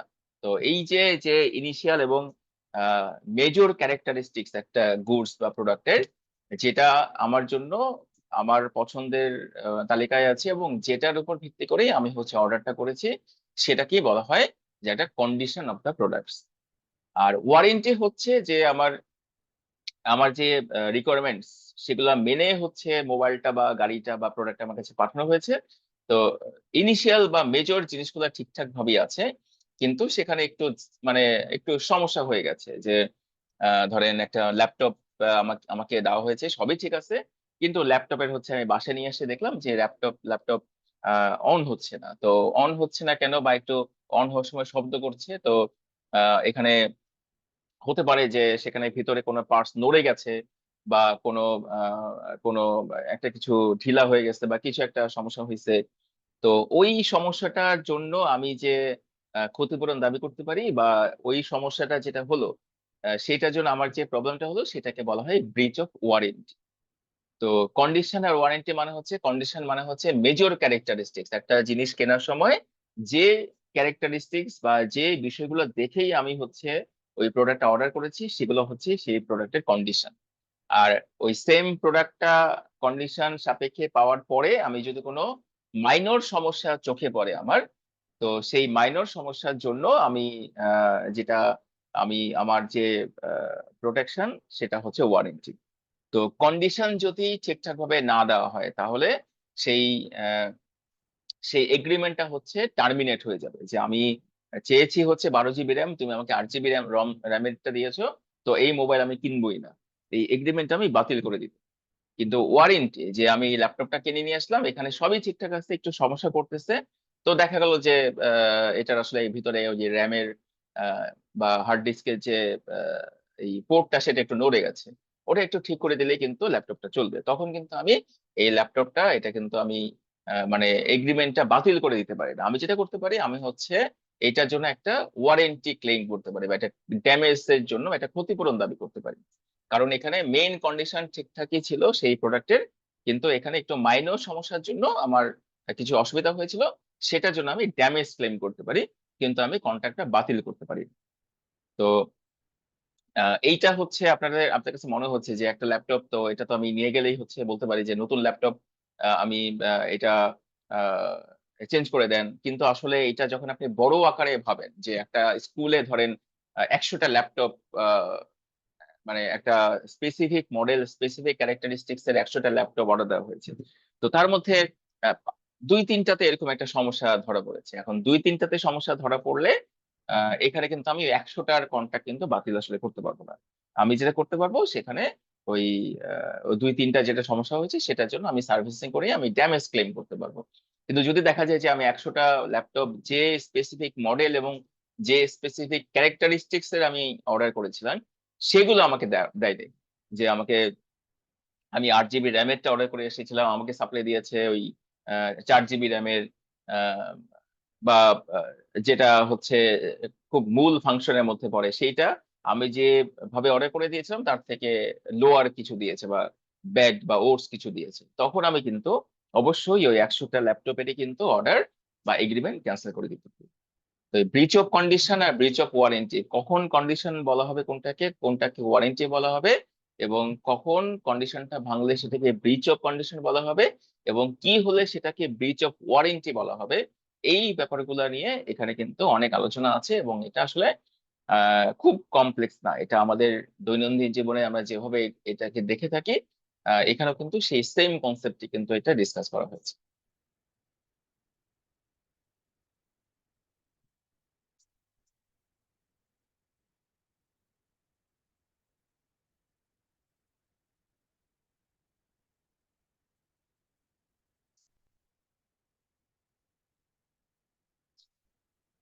আচ্ছা, এখানে আহ, আমি অলরেডি আলোচনা করে ফেলেছি যে কন্ডিশন ওয়ারেন্টির মধ্যে মেইন পার্থক্য একটা একটা হচ্ছে মেজর কোনো চেঞ্জেস থাকলে বা মেজর কোনো ইস্যু থাকলে সেটা হচ্ছে ব্রিচ অফ কন্ডিশন বলা হয়, আর মাইনর কোনো সমস্যা থাকলে সেটাকে ব্রিচ অফ ওয়ারেন্টি বলা হয়। তো আমি অলরেডি এক্সাম্পল যেটা আহ, এখানে আছে আমি অলরেডি আলোচনা করে ফেলেছি, যে গাড়ির মডেল, মেইন কিছু বিষয়ে যদি কিছু মানে চেঞ্জ থাকে আমার রিকোয়ারমেন্টস এর এগেনস্টে, সেটা হচ্ছে ব্রিচ অফ কন্ডিশন। আর যদি মাইনর কিছু চেঞ্জেস থাকে তখন সেটাকে বলা হয় ব্রিচ অফ ওয়ারেন্টি।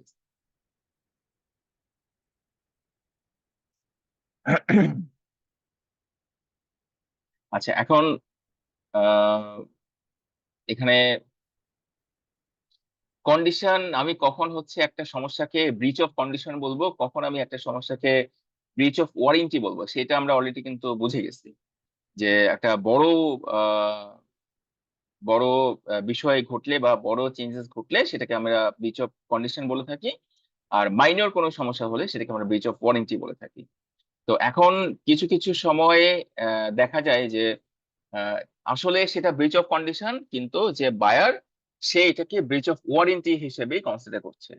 মানে আসলে নেচারটা বা যে ঘটনাটা ঘটেছে সেটা আসলে কন্ডিশনের কন্ডিশন ভঙ্গ করেছে, এটাই হচ্ছে ক্লিয়ার।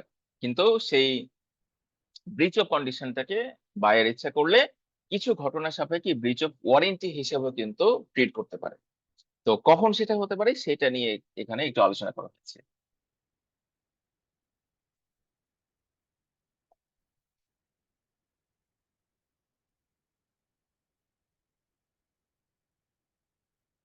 আচ্ছা, এখন ধরেন যখন হবে যে when a buyer waives a condition, মানে এখানে একটা এক্সাম্পল আছে যে আহ, একজন বায়ার হচ্ছে একজনের কাছ থেকে, একজন সেলারের কাছ থেকে 1000 ব্যাগ চাল বা ধান হচ্ছে অর্ডার করেছে, এবং সেটাকে বলেছিল যে আহ, একটা নির্দিষ্ট ডেটের আগে তাকে দিতে হবে, ধরেন 1লা নভেম্বরের আগে তাকে ডেলিভারি করতে হবে। এখন এখানে কিন্তু 1000 ব্যাগ 1000 ব্যাগ স্পেসিফিক টাইপের ধান বা চাল এবং 1 নভেম্বর, এগুলা কিন্তু এগুলোর কন্ডিশন, যে এই ব্যাপারগুলো ঘটলেই তবেই কেবলমাত্র এই প্রোডাক্টটা বা এই ডেলিভারিটা যে অর্ডার করেছে সে হচ্ছে অ্যাকসেপ্ট করবে।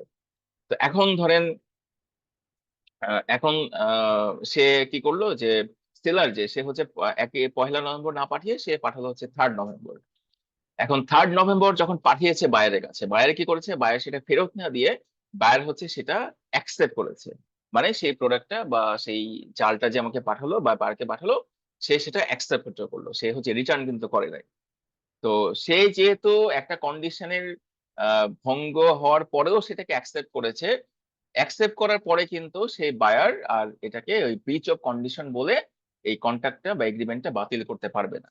সে ম্যাক্সিমাম যেটা করতে পারে সেটা হচ্ছে 2 দিন লেট করে পাঠানোর জন্য ওই সেলারের কাছে কিছু ক্ষতিপূরণ দাবি করতে পারে, মানে এটাকে ব্রিচ অফ ওয়ারেন্টি হিসেবে ট্রিট করতে পারে। তো যখন বায়ার নিজেই হচ্ছে এরকম একটা মানে আহ একটা মেজর একটা জিনিস অ্যাকসেপ্ট করে নেয়, অ্যাকসেপ্ট করার পরে অ্যাকসেপ্ট করে সে যখন ওই ডেলিভারিটা,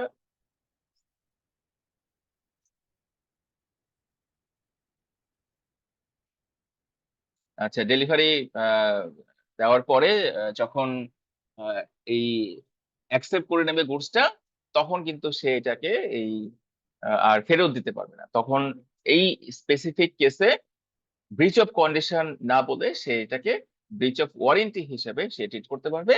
এবং ব্রিচ অফ ওয়ারেন্টি হিসেবে যেহেতু ট্রিট করবে, সে এগ্রিমেন্টটা বাতিল না করে সে শুধুমাত্র ওই যেটুকু সমস্যা হয়েছে এইটুকুর জন্য সে ড্যামেজ ক্লেম করতে পারবে।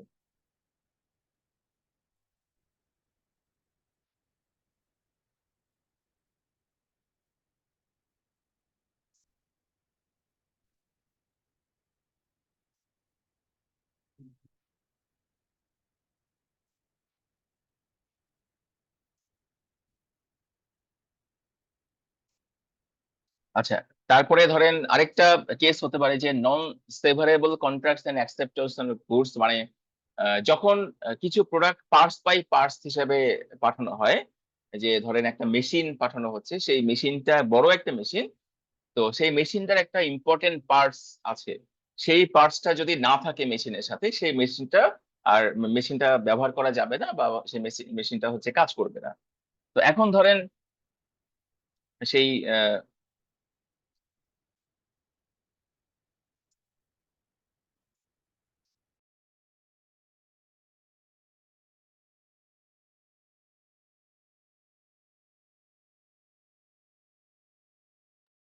আচ্ছা, তো এমন যদি সিচুয়েশন হয় যে একটা মেশিন, সেটার একটা পার্টস আছে, ইম্পর্টেন্স পার্ট, সেই পার্টস ছাড়া সেই মেশিন ব্যবহার করা সম্ভব না। তো এখন যে সেলার সে কি করলো, সে সেই মেশিনটা ঠিকই পাঠালো কিন্তু পার্টসটার সাথে পাঠায় নাই। তো এখন যে বায়ার সে কি করলো, সে হচ্ছে জানে বা দেখছে যে পার্টসটা এর সাথে নাই, তারপরে কিন্তু সে সেটাকে অ্যাকসেপ্ট করে নিয়েছে।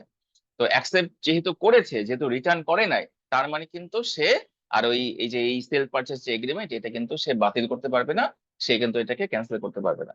সে যেহেতু মেশিনটা অ্যাকসেপ্টই করে ফেলেছে, সে এখন ম্যাক্সিমাম যেটা করতে পারে যে ওই পার্টসটা না পাঠানোর জন্য সে একটা ওয়ারেন্টি ক্লেম করতে পারে, এবং পার্টসটা না পাঠানোর জন্য যা তার যে ড্যামেজটা হয়েছে সেটার জন্য সেটা ড্যামেজের জন্য ক্লেম করতে পারে। সে মেশিনটা অ্যাকসেপ্ট করে মানে অ্যাকসেপ্ট করে রেখে দেওয়ার পরে সে কিন্তু এগ্রিমেন্টটা কিন্তু বাতিল করতে পারে না।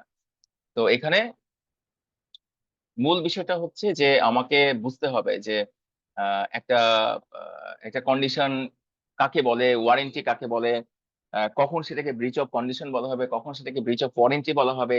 কিছু ঘটনা ঘটলে সেটাকে ব্রিচ অফ কন্ডিশন হলেও সেটাকে ব্রিচ অফ কন্ডিশন হিসেবে ট্রিট করা যাবে না, সেটাকে ব্রিচ অফ ওয়ারেন্টি হিসেবে ট্রিট করতে হবে। তো সেগুলাই হচ্ছে এতক্ষণ আমরা আলোচনা করলাম, যে কিছু কিছু বিষয় হলে যখন বায়ার আসলে জিনিসটা অ্যাকসেপ্ট করে ফেলেছে, নিয়ে ফেলেছে প্রোডাক্টটা, তখন কিন্তু আর সেটাকে যে মানে কন্ডিশনের ভঙ্গ বলে এগ্রিমেন্টটা বাতিল করতে পারবে না, পরে এক সময় রিটার্ন করতে পারবে না, এইটা কিন্তু করা যাবে না। তখন সে ম্যাক্সিমাম যেটা করতে পারে যে যেটা তার কথা ছিল সেটা কথা মতো 100% যেহেতু পাঠায় নেই, সেহেতু সে ওয়ারেন্টি ক্লেম করে একটা ড্যামেজ ক্লেম করতে পারে।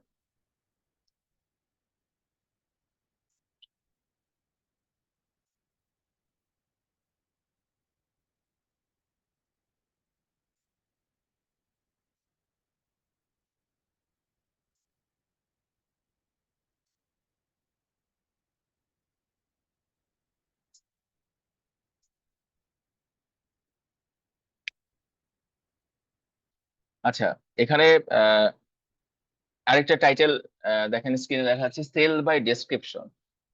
তো সেল বাই ডিসক্রিপশন এটা মানে খুবই কমন জিনিস যখন আহ, যখন হচ্ছে ধরেন এমন কিছু ব্যাপার হয় যে যখন যে সেলার সে একটা জিনিস বাইরের কাছে যখন বিক্রি করতে চায়, তখন কি হয় যে দূর থেকে সে কি করে, সেই সেলারটা সে বাইরের কাছে সেই প্রোডাক্টের ডিসক্রিপশনটা পাঠায় যে এটা হচ্ছে এই মডেল, এটা হচ্ছে এইটা আছে, এটা হচ্ছে এর মধ্যে আছে, এটার এই ক্যারেক্টারিস্টিক্স, এটা এই হবে।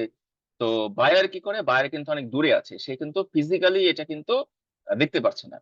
তো ফিজিক্যালি দেখতে না পেলেও যখন সেলার সেটা ডেসক্রাইব করেছে, সেটা ডেসক্রিপশন দিয়েছে এবং সম্পূর্ণভাবে বলেছে যে এটা এই হবে, এটা এই জিনিস হবে, এই মডেল হবে, জামা কাপড় যদি হয় এটা এই কটনে তৈরি হবে নাকি হচ্ছে পলিস্টারের আছে, এটার সাইজ এত, এটার এই ব্যাপার আছে, আহ, এটার সাথে জামার সাথে প্যান্ট আছে কিনা।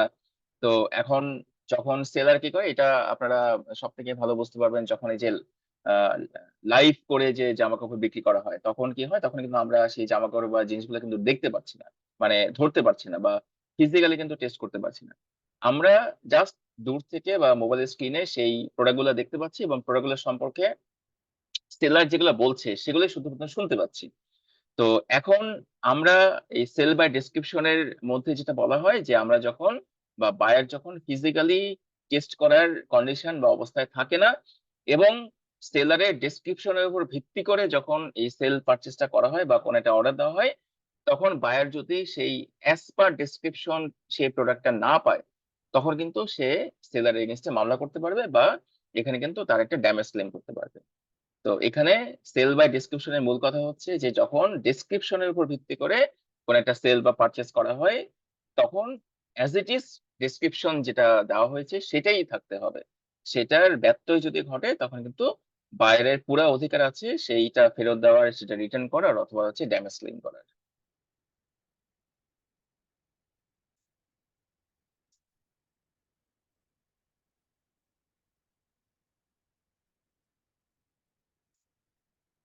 আচ্ছা, যেটা আমি বললাম যে বায়ার হচ্ছে ধরেন অর্গানিক কটন টি শার্টস অর্ডার দেবে। তো যে সেলার সেও বলেছে যেটা অর্গানিক কটন টি শার্টস। তো এখানে যখন প্রোডাক্টটা সে পেলো, তখন দেখা যাচ্ছে না, এটা কটন তো নাই, এটা হচ্ছে সিনথেটিক ম্যাটেরিয়ালস বা অন্য একটা ম্যাটেরিয়ালস দিয়ে বানানো হচ্ছে। তো তখন বায়ার এটাকে এই ব্রিচ অফ ইমপ্লাইড কন্ডিশন এটাকে বলা হয় যে যেহেতু সেলার বলেছে এটা অর্গানিক কটন টি শার্ট, সেহেতু এটা অর্গানিক কটন টি শার্টই কিন্তু এটা নিয়ে এটা এটা মানে কটন টি শার্টে হওয়া উচিত ছিল তাকে ডেলিভারি দেওয়ার সময়। কিন্তু সে হাতে পাওয়ার পরে যখন দেখা যায় না, এটা তো সুতির কাপড় না, এটা হচ্ছে সিনথেটিক ম্যাটেরিয়ালস বা অন্য ম্যাটেরিয়ালস, তখন সে বায়ারের সমস্ত অধিকার আছে সেই প্রোডাক্টটা রিটার্ন করে দেওয়ার বা হচ্ছে এগ্রিমেন্টটা ক্যান্সেল করে দেওয়ার।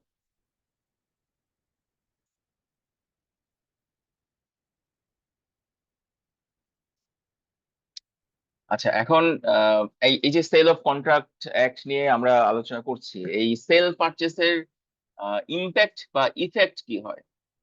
আচ্ছা, আমরা 8:30টার দিকে একটা ব্রেক নেব। আমরা 8:30টার মধ্যে আহ, এই চ্যাপ্টারটা যেটা আমরা আলোচনা করছি সেটা মোটামুটি একটা ডিসকাশন হয়ে যাবে এবং 8:30টার পরে আমরা ব্রেকের পর আমরা নেগোশিয়েবল ইনস্ট্রুমেন্ট অ্যাক্টের এমসিকিউ নিয়ে আমরা আলোচনা করব। আচ্ছা, তো এখন এই যে সেল অফ গুডস অ্যাক্টটা আমরা পড়ছি, এই সেল অফ গুডস অ্যাক্টের মধ্যে কি কি ইম্প্যাক্ট হয়, সেল পারচেস এইসব ঘটনা ঘটলে এটার কি কি ইফেক্ট হতে পারে সেটা নিয়ে হচ্ছে কথা বলা হয়েছে। তো ইফেক্ট কি কি হতে পারে, খুবই সিম্পল, যে ট্রান্সফার অফ প্রপার্টি, একটা সেল পারচেস যখন হয় তখন সেই প্রপার্টি বা গুডস একজনের কাছ থেকে আরেকজনের কাছে ট্রান্সফার হয়ে যায়, খুবই সিম্পল একটা ইফেক্ট। তারপরে হচ্ছে যখন একটা গুডস কেনা বেচা নিয়ে কাজ করা হয় বা কেনা বেচার এগ্রিমেন্ট করা হয়, তখন প্রথমেই আলোচনা করা হয়েছে যে সেই গুডসটা ডেলিভারেবল বা হচ্ছে ইউজেবল স্টেটে থাকা অবস্থায় হচ্ছে সেটাকে পাঠাতে হবে বা ট্রান্সফার করতে হবে বা সেল করতে হবে। এইটা একটা মানে ইমপ্লাইড একটা ইম্প্যাক্ট বা ইফেক্ট। তারপরে এখানে ইন্টেনশন অফ দ্য পার্টিস, মানে সেল পারচেস এগ্রিমেন্ট যখন করা হয় তখন সেলারের ইন্টেনশন থাকে সেটাকে সেল করার, বায়ারের ইন্টেনশন থাকে সেটাকে বাই করার, মানে খুবই সিম্পল একটা ইফেক্ট। এটা অবশ্যই এখানে থাকবে। রিস্ক ট্রান্সফার হয়ে যায়, মানে আমি যখন কোনো একটা জিনিস সেল করে দিলাম বাইরের কাছে, তখন সেটা সমস্ত রিস্ক এবং দায় দায়িত্ব কিন্তু সহ ট্রান্সফার করে দিলাম। যে সেল করার আগ পর্যন্ত সেলারের দায়িত্ব থাকে সেইটার দেখাশোনা করার বা সেটার প্রোটেক্ট প্রোটেক্ট করার, সেই জিনিসটার সমস্ত বিপদ থেকে বা সমস্ত রিস্ক থেকে। আর যখন সেল করা হয়ে যাবে তখন বাইরের কাছে দায়িত্ব চলে যায় সেই লস বা হচ্ছে রিস্কটা মানে ট্রান্সফার হয়ে যায়, এবং বাইরের দায়িত্ব থাকে তখন তার সেই প্রোডাক্টের প্রোটেকশন নিয়ে কাজ করার। সেখানে কিন্তু সেলারের এখনো এখানে দায়িত্ব থাকে না রিস্ক মিনিমাইজ করার বা সেই প্রোডাক্টটা দেখে শুনে রাখার। ডেলিভারি এন্ড অ্যাকসেপ্টেন্স, মানে কেউ যখন একটা জিনিস বিক্রি করবে তার দায়িত্ব হচ্ছে ডেলিভারি করা, বা ডেলিভারি হচ্ছে একটা ইফেক্ট। আর ডেলিভারি যখন করা হবে যদি অ্যাজ ইট ইজ সেই প্রোডাক্টটা থাকে, তাহলে বাইরের দায়িত্ব হবে সেটাকে অ্যাকসেপ্ট করা। তো ডেলিভারি এন্ড অ্যাকসেপ্টেন্স এইটা হচ্ছে এই সেল পারচেস বা সেল অফ গুডস এর একটা ইম্প্যাক্ট বা হচ্ছে ইফেক্ট।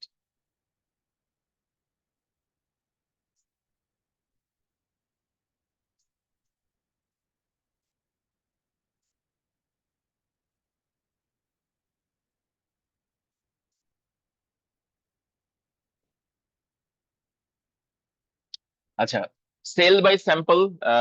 এখন সেল বাই ডেসক্রিপশনের মতো সেল বাই স্যাম্পলও হচ্ছে সেম জিনিস। যে যখন আপনাকে একটা স্যাম্পল পাঠানো হবে এবং সেই স্যাম্পল দেখে আপনি যখন অ্যাজ ইট ইজ আপনি কনফার্ম করবেন যে হ্যাঁ, এই যে স্যাম্পলটা আমাকে পাঠানো হয়েছে, এই জ্যাকেটের, এই প্যান্টের, এই শার্টের, আমাকে আমি যখন এই স্যাম্পল দেখে ওইটা কনফার্ম করেছি, আমাকে টোটাল প্রোডাক্টটা অ্যাজ ইট ইজ ওই স্যাম্পলের মানে সমকক্ষ হতে হবে, অ্যাজ ইট ইজ ওই স্যাম্পলের মতোই হতে হবে। যদি স্যাম্পলের মতো না হয় বা স্যাম্পলের থেকে কোনো ডিফার করে সেই প্রোডাক্টটা, তাহলে কিন্তু বাইরের সম্পূর্ণ অধিকার থাকবে সেটাকে রিজেক্ট করা বা সেটাকে রিটার্ন করার। আচ্ছা, এখানে দেখেন একটা আহ, একটা ইস্যু আছে বা একটা টার্ম আছে, reservation of right of disposal. মানে কিছু কিছু ক্ষেত্রে যেটা করা হয় যে সেলার গুডস পাঠানোর পরও হচ্ছে তার হাতে কিছু কর্তৃত্ব রেখে দেয়। যে কর্তৃত্ব রেখে দেয় কি, যে মাঝে মাঝে এমন হয় যে যখন আন্তর্জাতিক বিজনেস হয়, আন্তর্জাতিক বা ইন্টারন্যাশনাল, বা সেলার বায়ার অনেক দূরে দূরে আছে, তখন কি হয়, তখন হচ্ছে সেলারকে তো অবশ্যই প্রোডাক্টটা পাঠাতে হয়। তো পাঠানোর পর বায়ারের কাছ থেকে কিন্তু পেমেন্ট পাওয়ার একটা কিন্তু একটা বিষয় থাকে, যে বায়ার তো অনেক দূরে আছে। তো বায়ার দূরে আছে, বায়ার ঠিক মতো পেমেন্ট করবে কি করবে না, এরকম একটা রিস্ক কিন্তু সেলারের মনে থেকে যায় বা সন্দেহ থেকে যায়। তো এখানে ধরেন এমন কিছু ব্যাপার আছে যেটা সাধারণত ইন্টারন্যাশনাল বিজনেস ক্ষেত্রে হয়ে থাকে, যে সেলার গুডস পাঠিয়ে দিয়েছে কিন্তু একটা স্পেসিফিক একটা ডকুমেন্টস সে হ্যান্ড ওভার করে নাই। স্পেসিফিক ডকুমেন্টস যেইটা হ্যান্ড ওভার করলেই শুধুমাত্র সেই প্রোডাক্টের ওনারশিপটা সেলারের কাছে, বাইরের কাছে যাবে, সেলারের থেকে বাইরের কাছে যাবে। তো আপনারা যখন ইন্টারন্যাশনাল বিজনেস করবেন বা এলসি নিয়ে কাজ করবেন, তখন সেখানে দুইটা ডকুমেন্টস দেখতে পাবেন, একটা হচ্ছে বিল অফ এক্সচেঞ্জ, একটা হচ্ছে বিল অফ ল্যাডিং। তো বিল অফ এক্সচেঞ্জ আসলে মেইন বিলটা, যেটা আমরা নেগোশিয়েবল ইনস্ট্রুমেন্ট অ্যাক্টে কিন্তু পড়ে এসেছি, যে বিল অফ এক্সচেঞ্জ এটা নেগোশিয়েবল ইনস্ট্রুমেন্ট, যেটার এগেনস্টে মানে একটা পেমেন্টের একটা বিষয় করা হয়, পেমেন্টের একটা প্রতিশ্রুতি দেওয়া হয়, পেমেন্টের একটা বিষয় সেখানে জড়িত থাকে। একজন ড্রয়ার থাকে, একজন ড্রয়ি থাকে, একজন পেই থাকে। ড্রয়ার হচ্ছে ড্রয়িকে নির্দেশনা দেয় যে পেইকে এটা পেমেন্ট করে দেওয়ার। তো সেটা হচ্ছে বিল অফ এক্সচেঞ্জ। তো বিল অফ এক্সচেঞ্জ দিয়ে হচ্ছে ইনিশিয়াল এলসির কাজটা কিন্তু করা হয়, ইন্টারন্যাশনাল এই সেল পারচেসটা করা হয়। কিন্তু যখন পেমেন্ট যখন ক্লিয়ার না হয়, ততক্ষণ পর্যন্ত কিন্তু বিল অফ ল্যাডিং, মানে বিল অফ ল্যাডিং যতক্ষণ না পর্যন্ত এক্সপোর্টারের কাছ থেকে ইম্পোর্টারের হাতে যায় সেই বিল অফ ল্যাডিং কাগজটা, ততক্ষণ পর্যন্ত কিন্তু ইম্পোর্টার বা বায়ার কিন্তু সে প্রোডাক্টের ওনারশিপ পায় না।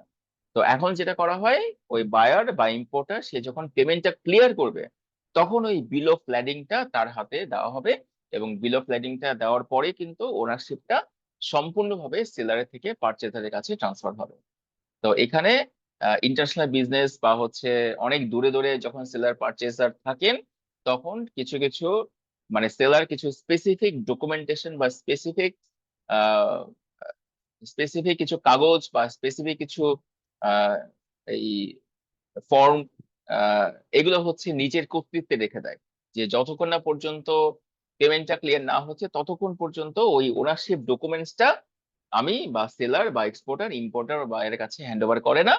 যদি হ্যান্ড ওভার করে দেয়, মানে তখনই করবে যখন বায়ার বা ইম্পোর্টার পেমেন্টটা ক্লিয়ার করে দেয়।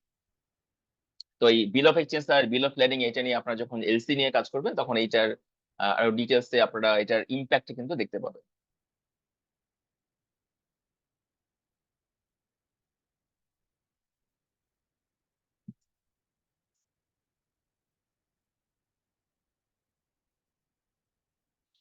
আর এখানে রিজেকশন অফ গুডস একটা আছে, যে এটা খুব সিম্পল জিনিস। যদি বায়ার তার স্যাম্পল বা ডেসক্রিপশনের মতো বা তার চাহিদা মতো প্রোডাক্ট না পায়, অবশ্যই তার অধিকার আছে সেই গুডসটা অ্যাকসেপ্ট না করতে বা হচ্ছে রিজেক্ট করতে।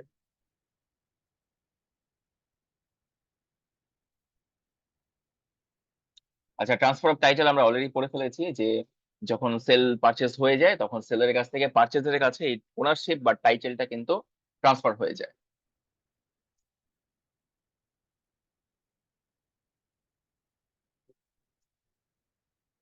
আচ্ছা, এখন আহ, যখন এই যে সেল পারচেজ হয় তখন টাইটেল তো ট্রান্সফার হবে, এটা খুব সিম্পল ব্যাপার। কিন্তু এই টাইটেল ট্রান্সফারের আবার কিছু বিষয় আছে। যেমন এখানে ইন্টেনশন অফ দ্য পার্টিস, মানে একটা সেল পারচেজ হলে যখন সেলার কনফার্ম থাকে যে এই এই জিনিসটা সে সেল করবে এবং বায়ার কনফার্ম থাকে যে এই জিনিসটা সে বাই করবে, তখনই কেবলমাত্র এই টাইটেল ট্রান্সফারে কিন্তু ব্যাপার থাকে। না হলে যদি হচ্ছে কেউ একটা আচ্ছা দেখি সেল করি কিনা, আচ্ছা দেখি আমি একটু চিন্তা ভাবনা করি এটা পারচেস করবো কিনা, এই ব্যাপারটা থাকলে কিন্তু তখন মানে সেল পারচেস এগ্রিমেন্টও হবে না, টাইটেলে কিন্তু ট্রান্সফার হবে না। Sale versus agreement to sale, এটা প্রথমে বলা হয়েছে যে সেল মানে এক্সিস্টিং গুডস এখনই সেল পারচেজ হয়ে যাচ্ছে, তো সেলের ক্ষেত্রে টাইটেলটা ইনস্ট্যান্ট হচ্ছে ট্রান্সফার হয়ে যায়। আর এগ্রিমেন্ট টু সেলের ক্ষেত্রে যখন এটা ট্রান্সফার হবে, মানে এই প্রোডাক্টটা যখন একজনের কাছ থেকে আরেকজনের কাছে যাবে তখন হচ্ছে টাইটেলটা ট্রান্সফার হয়। তো এগ্রিমেন্ট টু সেলে এটা ইন ফিউচার হচ্ছে টাইটেল ট্রান্সফারের একটা বিষয় থাকে। Specific goods and deliverable states, তো এখানে আমি যেটা হচ্ছে একটা স্পেসিফিক গুডস ডেলিভারি করার বা সেল পারচেসের জন্য যখন এগ্রিমেন্টটা করা হয় তখন সেই গুডস বা সেই প্রোডাক্টটা যেমন ভাবে অর্ডার দেওয়া হয়েছিল তেমন ভাবেই যদি বাইরের কাছে পৌঁছায় তখনই বায়ার সেটাকে অ্যাকসেপ্ট করবে, আর তখনই কিন্তু টাইটেল ট্রান্সফারের বিষয়টা আসবে। আচ্ছা, specific goods requiring seller's action মানে হচ্ছে ধরেন আহ, কিছু কিছু ব্যাপার বা কিছু কিছু প্রোডাক্টের ক্ষেত্রে সেলার শুধুমাত্র পাঠিয়ে দিয়ে কিন্তু দায়িত্ব শেষ হয় না।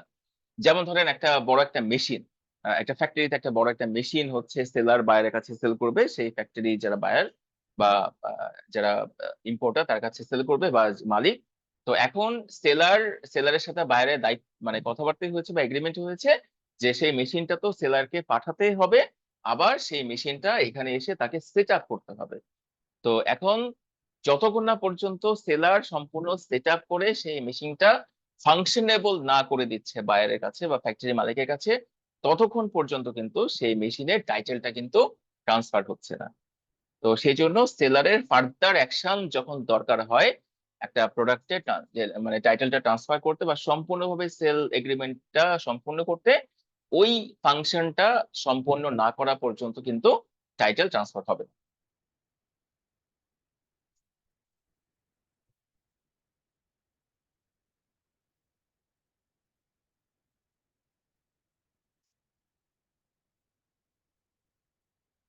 আচ্ছা, আনঅ্যাসার্টেইনড গুডস মানে হচ্ছে এখানে ধরেন আহ, আহ, যদি হচ্ছে একটা একটা গুদামে, এটা মানে যেটা হচ্ছে যে একটা ওয়্যার হাউসে ধরেন 100 মণ ধান আছে।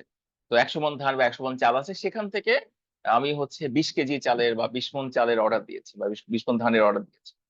তো এখন এখানে কিন্তু 100 মণ একই টাইপের ধান আছে। তো এখানে ধরেন বিভিন্ন বস্তা করা আছে, যে 10 মণ 10 মণের বস্তা করা আছে। তো এখানে আমাকে 10টা বস্তা করা আছে 10 মণের 100 মণ, আমাকে কিন্তু যে কোনো 2টা বস্তা দিলেই কিন্তু এই টাইটেল ট্রান্সফার হয়ে যাবে। কিন্তু এখানে যদি একটা ব্যাপার থাকতো যে এরকম 100 মণ ধান আছে, সেখানে আমার কয়েক রকমের ধান আছে। তো কয়েক রকমের ধান যখন থাকবে তখন আমি যদি স্পেসিফিক টাইপের ধানই অর্ডার করি, তো স্পেসিফিক টাইপের ধানই আমাকে কিন্তু ডেলিভারি করতে হবে।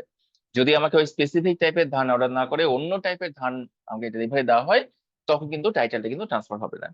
কিন্তু যদি হচ্ছে সেখানে একই টাইপের ধান 100 মণ থাকে, আমাকে যে কোনো 2টা বস্তা, 10 মনের 2টা বস্তা, মানে যেটা নষ্ট হয় নাই বা ঠিকঠাক আছে সেটা দিলেই কিন্তু টাইটেলটা ট্রান্সফার হয়ে যায়।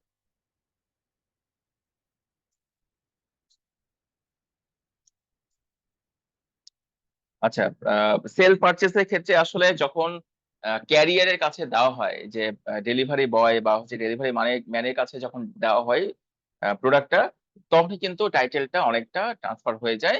কারণ এখানে যদি কোনো ইস্যুস না থাকে তাহলে কিন্তু বায়ার সেটা রিজেক্ট করার কোনো অধিকার তার নাই। যে সে যে যেটা চেয়েছে সেটা সেম জিনিস যদি ডেলিভারি বয়ের কাছে দেওয়া হয়, তাহলে কিন্তু তখনই কিন্তু আসলে টাইটেলটা ট্রান্সফার হয়ে যায়। কারণ বায়ার যদি, মানে সে ধরেন এই যে অনলাইন বিজনেস থেকে যে অনেক সময় হয় যে বায়ার অনেক সময় আহ হুজুকে পড়ে হচ্ছে অর্ডার দিয়ে দেয় অনেক কিছু। তো সেলার কি করলো, সেলার মানে ভালো মনে করে সে ওই জিনিসটা হচ্ছে ডেলিভারি মানে কাছে দিয়ে দিল। এখন কিন্তু বায়ার হুজুকে মনে করে দিক আর সিরিয়াসলি দিক, সে কিন্তু অর্ডারটা মানে পাঠানোর পর কিন্তু ক্যান্সেল করতে পারবে না। তো যখন সেম জিনিসটা ডেলিভারি ম্যানের কাছে দেওয়া হয় বা ক্যারিয়ারের কাছে দেওয়া হয়, তখনই কিন্তু আসলে টাইটেলটা কিন্তু ট্রান্সফার হয়ে যায়, যদি এখানে কোনো অন্য কোনো ইস্যু না থাকে।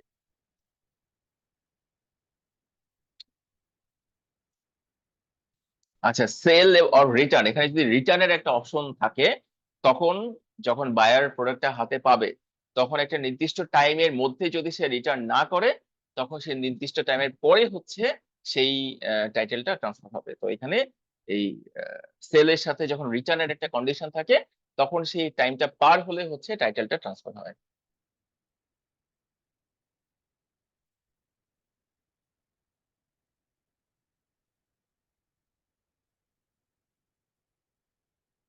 আচ্ছা, এখানে ধরেন কোনো এজেন্ট যদি হচ্ছে কোনো মালিকের এগেনস্টে কোনো প্রোডাক্ট হচ্ছে পাঠায়, তখন এখানে বায়ারের দায়িত্ব থাকে যে সে যাচাই করে নেওয়া যে এজেন্ট যখন পাঠাচ্ছে তখন সে মালিকের কনসেন্ট আছে কিনা, বা সে যে মালিকের কাছ থেকে নিচ্ছে তাহলে আহ, এই এখানে আসল প্রোডাক্টটাই দিচ্ছে কিনা।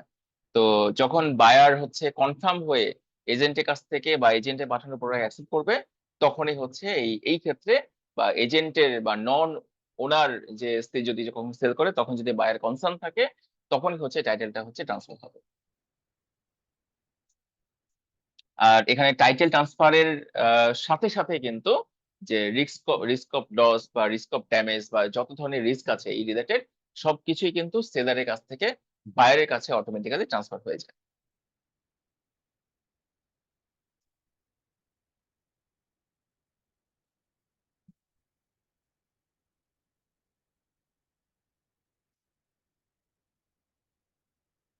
আচ্ছা, specific goods in a deliverable states আমরা একটু আগে দেখে আসলাম। ডেলিভারেবল স্টেটস মানে হচ্ছে যে একটা জিনিস ইউজ করার মতো অবস্থায় যখন বাইরের কাছে পাঠানো হবে, তখনই কেবলমাত্র সেটা টাইটেলটা ট্রান্সফার হবে।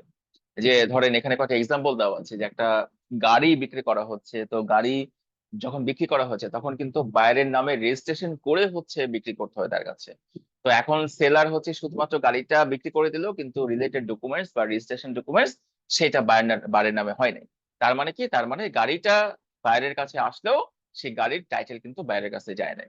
তারপরে ধরেন হচ্ছে একটা পেইন্টিং হচ্ছে বায়ার অর্ডার দিয়েছে। তো পেইন্টিং কি হবে, পেইন্টিং তো বায়ার নিয়ে এসে সেটা দেয়ালে ঝুলিয়ে রাখবে বা কোথাও সেট আপ করবে। তো একটা কাগজে পেইন্টিং করে দিলে তো বায়ার সেটা তো ইউজ করতে পারবে না, বা সে তো সেটা ব্যবহার করতে পারবে না, বা সে যেভাবে রাখতে চায় সেভাবে রাখতে পারবে না। তো পেইন্টিংটা কি করতে হবে, তাকে ফ্রেমে বাঁধিয়ে সুন্দর করে দেয়ালে হ্যাং করার মতো অবস্থায় করে তারপর তাকে পাঠাতে হবে। তো এইটাই বলা হচ্ছে যে একটা স্পেসিফিক গুডস যখন শুধু পাঠালেই হবে না, সেটাকে যখন পাঠানো হবে তখন বায়ার সেটাকে তার চাহিদা মতো ইউজ করতে পারবে। এই কন্ডিশন বা এই পরিস্থিতি নিয়ে বা এই স্টেটে নিয়ে যখন সেলার ট্রান্সফার করবে, তখনই সেটাকে বলা হবে যে ঠিকভাবে ডেলিভারি করা হয়েছে এবং টাইটেলটা ট্রান্সফার হয়েছে।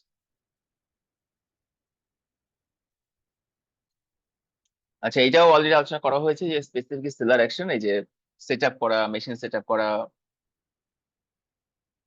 আনঅ্যাসার্টেইন গুড, এটাও অলরেডি আমরা কথা বলেছি যে একই টাইপের পণ্য হলে আহ, যে কোনো একটা পার্ট হলেই চলবে, কিন্তু যদি স্পেসিফিক থাকে সে স্পেসিফিক প্রোডাক্টটা হচ্ছে ডেলিভারি করতে হবে।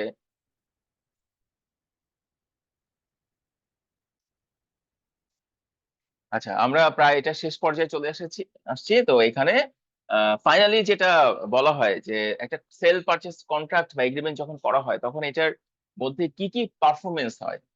তো পারফরমেন্স খুবই সিম্পল, যে সেলারের পারফরমেন্স হচ্ছে সেটা সেল করা, আর বাইরের পারফরমেন্স হচ্ছে সেটাকে হচ্ছে রিসিভ করা, অ্যাকসেপ্ট করা। মানে সেলারের পারফরমেন্স হচ্ছে ডেলিভারি করা, আর বাইরের পারফরমেন্স হচ্ছে সেটাকে অ্যাকসেপ্ট করা। এখন এইটার মধ্যে কি কি ব্যাপার থাকতে পারে, যে এইটার মধ্যে সাধারণত যেটা হয় যে সেলারের পারফরমেন্স বা সেলারের দায়িত্ব হচ্ছে সেটাকে ডেলিভারি করা, আর বাইরের দায়িত্ব হচ্ছে অ্যাকসেপ্ট করে সেটাকে হচ্ছে দাম দিয়ে দেওয়া, মানে দাম দিয়ে দেওয়া। তো প্রথমে সাধারণত ডেলিভারিটা হয়, তারপরে হচ্ছে প্রাইসিং বা অ্যাকসেপ্টেন্স বা হচ্ছে দাম পরিশোধ করার বিষয় থাকে। এইটা হচ্ছে সাধারণ সাধারণ পারফরমেন্স। কিন্তু যদি হচ্ছে তাদের মধ্যে এগ্রিমেন্ট থাকে যে 20% আগে অ্যাডভান্স পেমেন্ট করতে হবে, 50% আগে অ্যাডভান্স পেমেন্ট করতে হবে, এইটা আগে করতে হবে তারপর ডেলিভারি হবে, তখন হচ্ছে সেটাকে বলা হয় কনকারেন্ট কন্ডিশন। যে এর মধ্যে যদি আলাদা কোনো কন্ডিশন বলা থাকে, সেই কন্ডিশন ফুলফিল সাপেক্ষে এই পারফরমেন্সটা কিন্তু নির্ধারণ করা হবে। তখন আর বলা যাবে না যে প্রথমে ডেলিভারি করা হবে তারপরে পেমেন্ট হবে, এইটা বলা যাবে না, কারণ তার কন্ট্রাক্টে আছে যে আগে এটা পার্সেলে পেমেন্ট হবে, তারপরে হচ্ছে ডেলিভারি করতে হবে। তো ডেলিভারি ডেলিভারি হচ্ছে এমন ভাবে করতে হবে যেটা সুস্থভাবে সুন্দরভাবে সেটা বাইরের কাছে পৌঁছায়। সেটা আহ একটা একটা কাঁচের প্রোডাক্ট অবশ্যই আমি নর্মাল একটা পলিথিনে ভরে পাঠাতে পারি না। তারপরে যেটা হচ্ছে পচে যাবে, পেরিশেবল আইটেম, সেটাকে আমি অনেকদিন পরে ডেলিভারি করতে পারি না। তো এইভাবে মানে ডেলিভারির সময় আমাকে দেখতে হবে যে ডেলিভারিটা ঠিক রিজনেবল ম্যানার এবং রিজনেবল টাইমের মাধ্যমে হচ্ছে কিনা। যেভাবে ডেলিভারিটা সম্পূর্ণ হলে বায়ারের কাছে যখন পৌঁছানো হবে, সে বায়ার সম্পূর্ণ সঠিকভাবে এবং প্রপারলি সেটাকে ইউজ করতে পারবে, সেভাবে কিন্তু ডেলিভারিটা করতে হবে।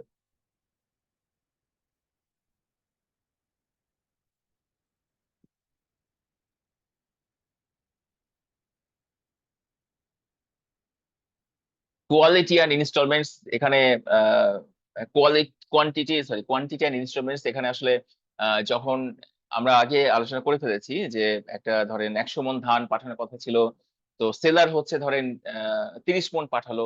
তো 30 মণ পাঠালে এখানে কিন্তু কন্ডিশন অ্যাপ্লাই হয়নি, এখানে কিন্তু কন্ডিশন ব্রিচ হয়েছে। তো বায়ার কি করতে পারে, বায়ারের এখানে চিন্তা করতে পারে যে 30 মণ যেটা পাঠিয়েছে সেটা মানে ভালো ঠিকঠাক আছে, তো আমি এখন এটাই আপাতত অ্যাকসেপ্ট করি, পরে 70 মণ আলাদাভাবে পাঠাতে পাঠাতে বলবো আমি। তো এখানে কিন্তু বাইরের সম্পূর্ণ দায়িত্ব বা রাইটস আছে যে পার্শিয়াল কোয়ান্টিটিতে অ্যাকসেপ্ট করতে পারে। আবার হচ্ছে সে আহ, যেটুকু পাচ্ছে সেইটুকু পেমেন্ট করলো, যে 30 মণ পেলো, 30 মণেরটা পেমেন্ট করলো, পরে 20 মণ পেলো, 20 মণেরটা পেমেন্ট করলো, মানে ইনস্টলমেন্টে পেমেন্ট করার মানে যেটা যার জন্য সুবিধা, সেইটা সেই সুবিধা সে নেওয়ার জন্য যা কিছু করা দরকার সেটা সে করতে পারবে। আর রাইটস এর কথা যদি বলি, বাইরের রাইটস হচ্ছে একটা প্রোডাক্ট যখন অর্ডার করা হয়, যে জিনিসটা অর্ডার করা হয়েছে সেটা অ্যাজ ইট ইজ পাওয়া, এটা হচ্ছে বাইরের রাইটস। আর সেলারের রাইটস হচ্ছে পেমেন্ট পাওয়া।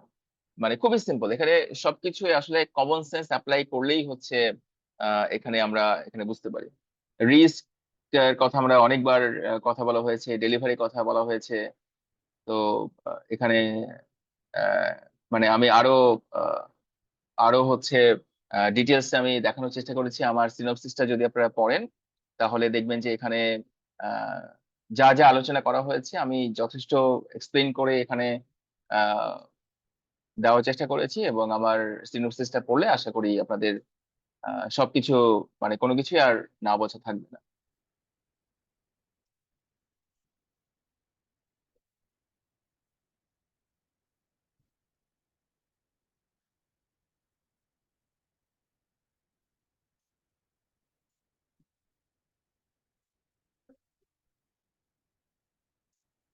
স্যার আচ্ছা, ওই তো সেভিংস এটা সেভিংসটা আসলে কি এটা বুঝলাম না, আমি বই পড়ছিলাম কিন্তু কিছু বুঝতে পারিনি। আচ্ছা, সেভিংস এখানে আসলে সেভিংস এটার একটা একটা কন্টেন্ট আছে ম্যানুয়ালের মধ্যে, সেখানে আসলে মিসলেনিয়াস আইটেম যেগুলা আমরা অলরেডি আলোচনা করা হয়েছে সেগুলোর মধ্যে নাই, সেটাকে সেভিংস বলা হয়েছে। এখন সেভিংস কেন বলা হয়েছে এটা আসলে কেউই বলতে পারবে না, এটা আইনের ভাষা।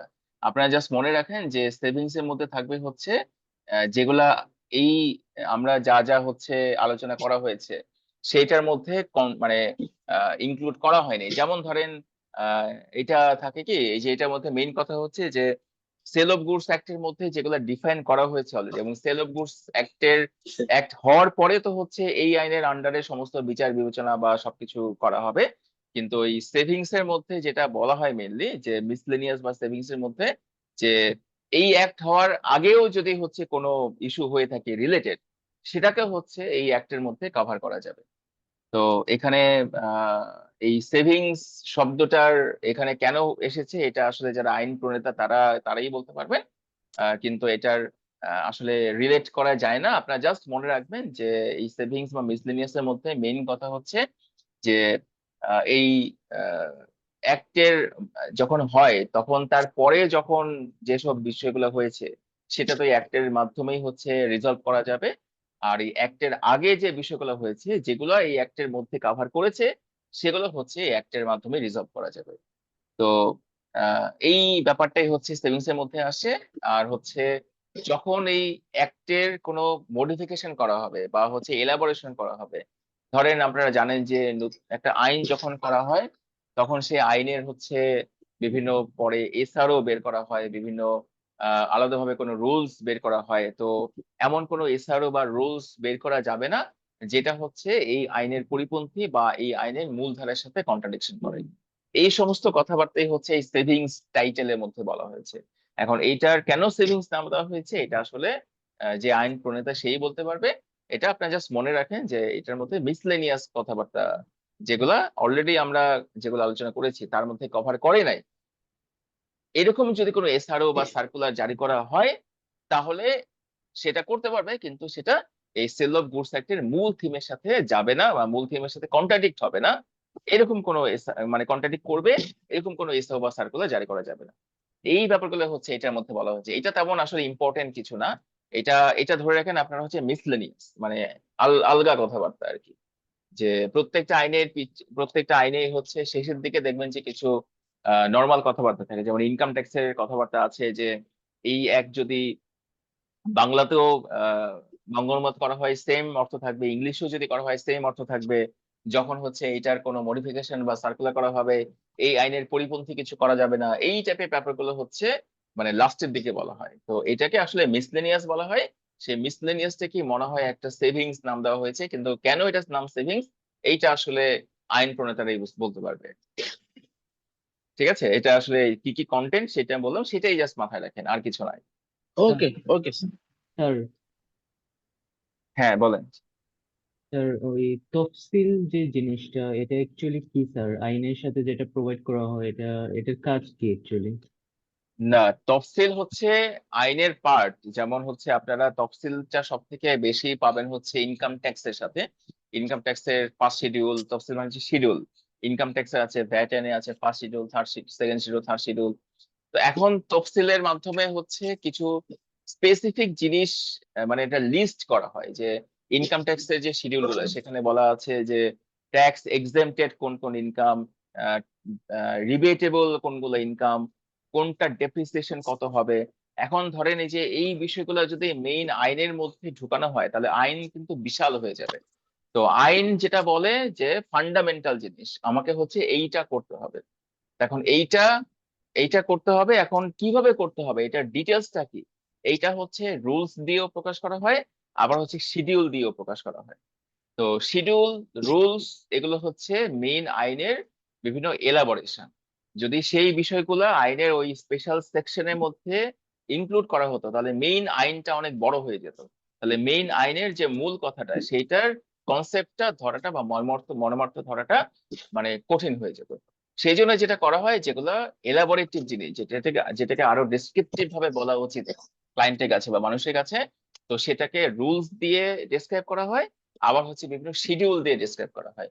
শিডিউল সাধারণত সেগুলোর জন্য করা হয় যেগুলো একটা লিস্ট আছে, যে রিবেটেবল কোন কোন ইনকাম, কোন কোন ইনকাম হচ্ছে এক্সামটেড, কোন কোন ইনকাম হচ্ছে জিরো ভ্যাট এক্সামটেড, তারপরে হচ্ছে কোন হারের কত ডেপ্রিসিয়েশন, এই সমস্ত ব্যাপারগুলো একটা লিস্ট আকারে যখন প্রকাশ করা হয় তখনই সেটাকে আসলে বলা হয় শিডিউল।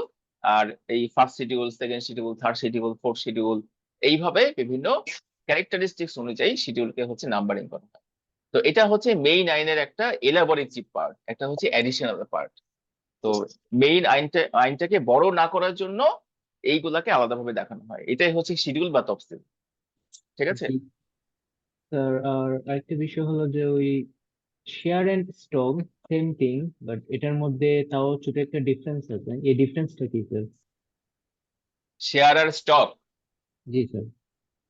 শেয়ার আর স্টকের মধ্যে ডিফারেন্স আসলে একটা শেয়ার মানে একটা সিঙ্গেল শেয়ারকে, একটা সিঙ্গেল পোর্শন, মানে আমি ধরেন কোম্পানির 100 টাকা দিয়ে একটা কোম্পানিকে যখন এই ক্যাপিটাল মানে করা হয়, ক্যাপিটাল ধরেন ধরেন ডিস্ট্রিবিউশন করা হয়, তখন পেইড আপ ক্যাপিটাল থাকে, তারপরে হচ্ছে অথরাইজ ক্যাপিটাল থাকে। এখন পেইড আপ ধরেন, পেইড আপ ক্যাপিটাল হচ্ছে 1 লাখ টাকা, পার শেয়ার ভ্যালু হচ্ছে 100 টাকা।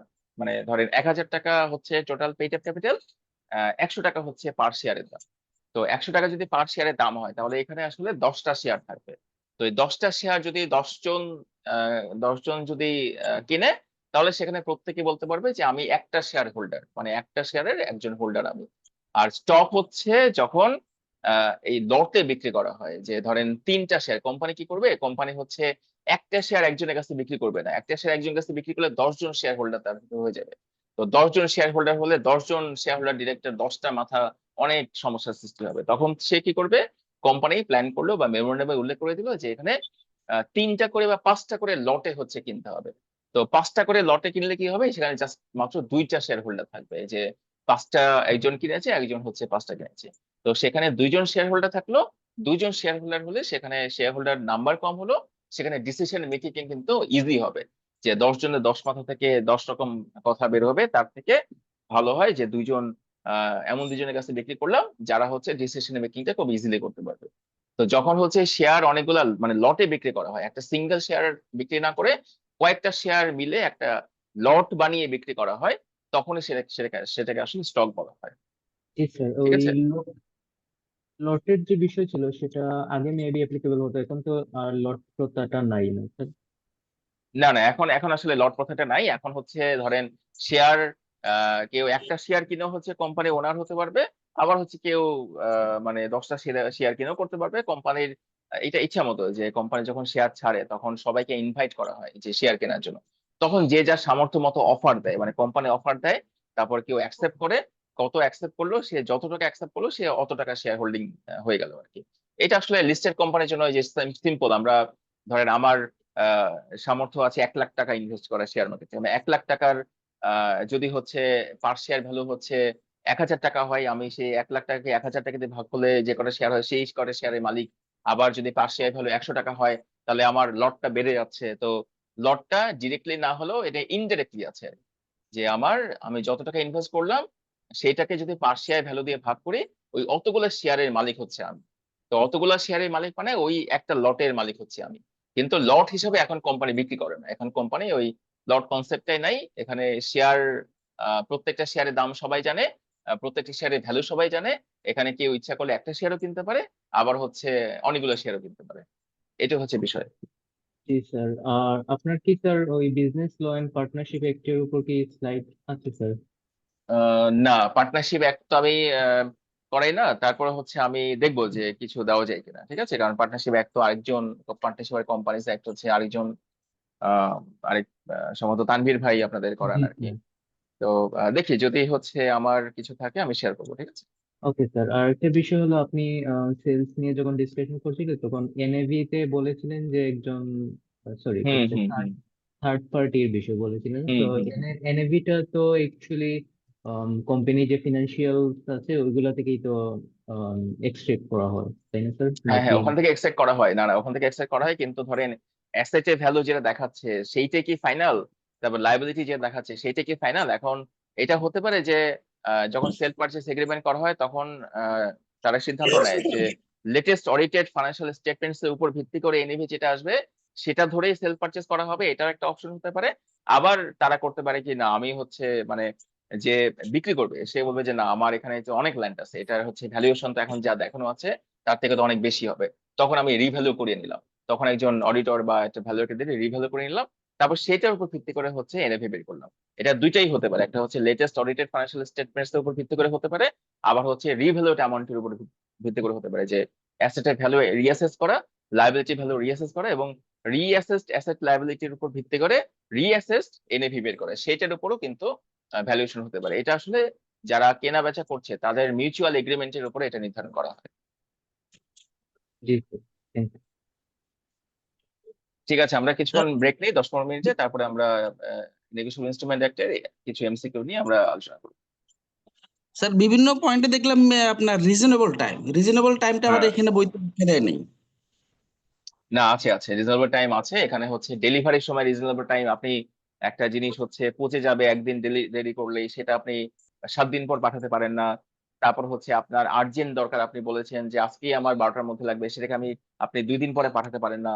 তো এটাই হচ্ছে রিজনেবল টাইম, যে যখন একটা স্পেশাল কন্ডিশন থাকে, সেই স্পেশাল কন্ডিশন বা স্পেশাল টাইম যখন থাকে সেটাকে মানা হয়, এবং যদি মেনশন করা নাও থাকে, সেই প্রোডাক্ট বা সেই সাপ্লাই বা সেই সাবজেক্ট ম্যাটারের উপর ভিত্তি করে যখন কোনো টাইম বা প্রাইস মেনশন করা না থাকে, তখন একটা স্বাভাবিক একটা প্রাইস বা স্বাভাবিক একটা টাইম, যে প্রাইস বা যে টাইমের মধ্যে থাকলে সেটাকে স্বাভাবিক বলা হবে, সেটাকে আসলে রিজনেবল বলা হয়। এটার কোনো স্পেসিফিক কোনো ফর্মুলা নাই, এটা পুরোটাই হচ্ছে জাজমেন্টাল। তো এই রিজনেবল টাইম, রিজনেবল প্রাইস এটা সবসময় থাকবে। যেমন আপনি একটা টেন্ডার জমা দিচ্ছেন, এই টেন্ডার আপনি হচ্ছে অডিটের জন্য একটা ক্লায়েন্টে জমা দিচ্ছেন, তো আপনি অবশ্যই এটা রাত 12টার সময় দিতে পারেন না, এটাকে আপনাকে অফিস আওয়ারের মধ্যেই হচ্ছে দিতে হবে। তো এই যে অফিস আওয়ারের মধ্যেই দিতে হবে, এইটা কিন্তু বলা থাকলেও এটা বলা থাকলে তো থাকলেই, আর যদি বলা না থাকে তাহলেও এটা হচ্ছে রিজনেবল টাইম হিসেবে নির্ধারণ হবে, যে বিকাল 5টার মধ্যে এটাকে জমা করতে হবে। এখানে আপনি রাত 12টার সময়, রাত 11টা 59ও কিন্তু সেম ওই ডেট থাকে, তো 11টা 59 গেলে কিন্তু আপনি সেটা জমা করতে পারবেন।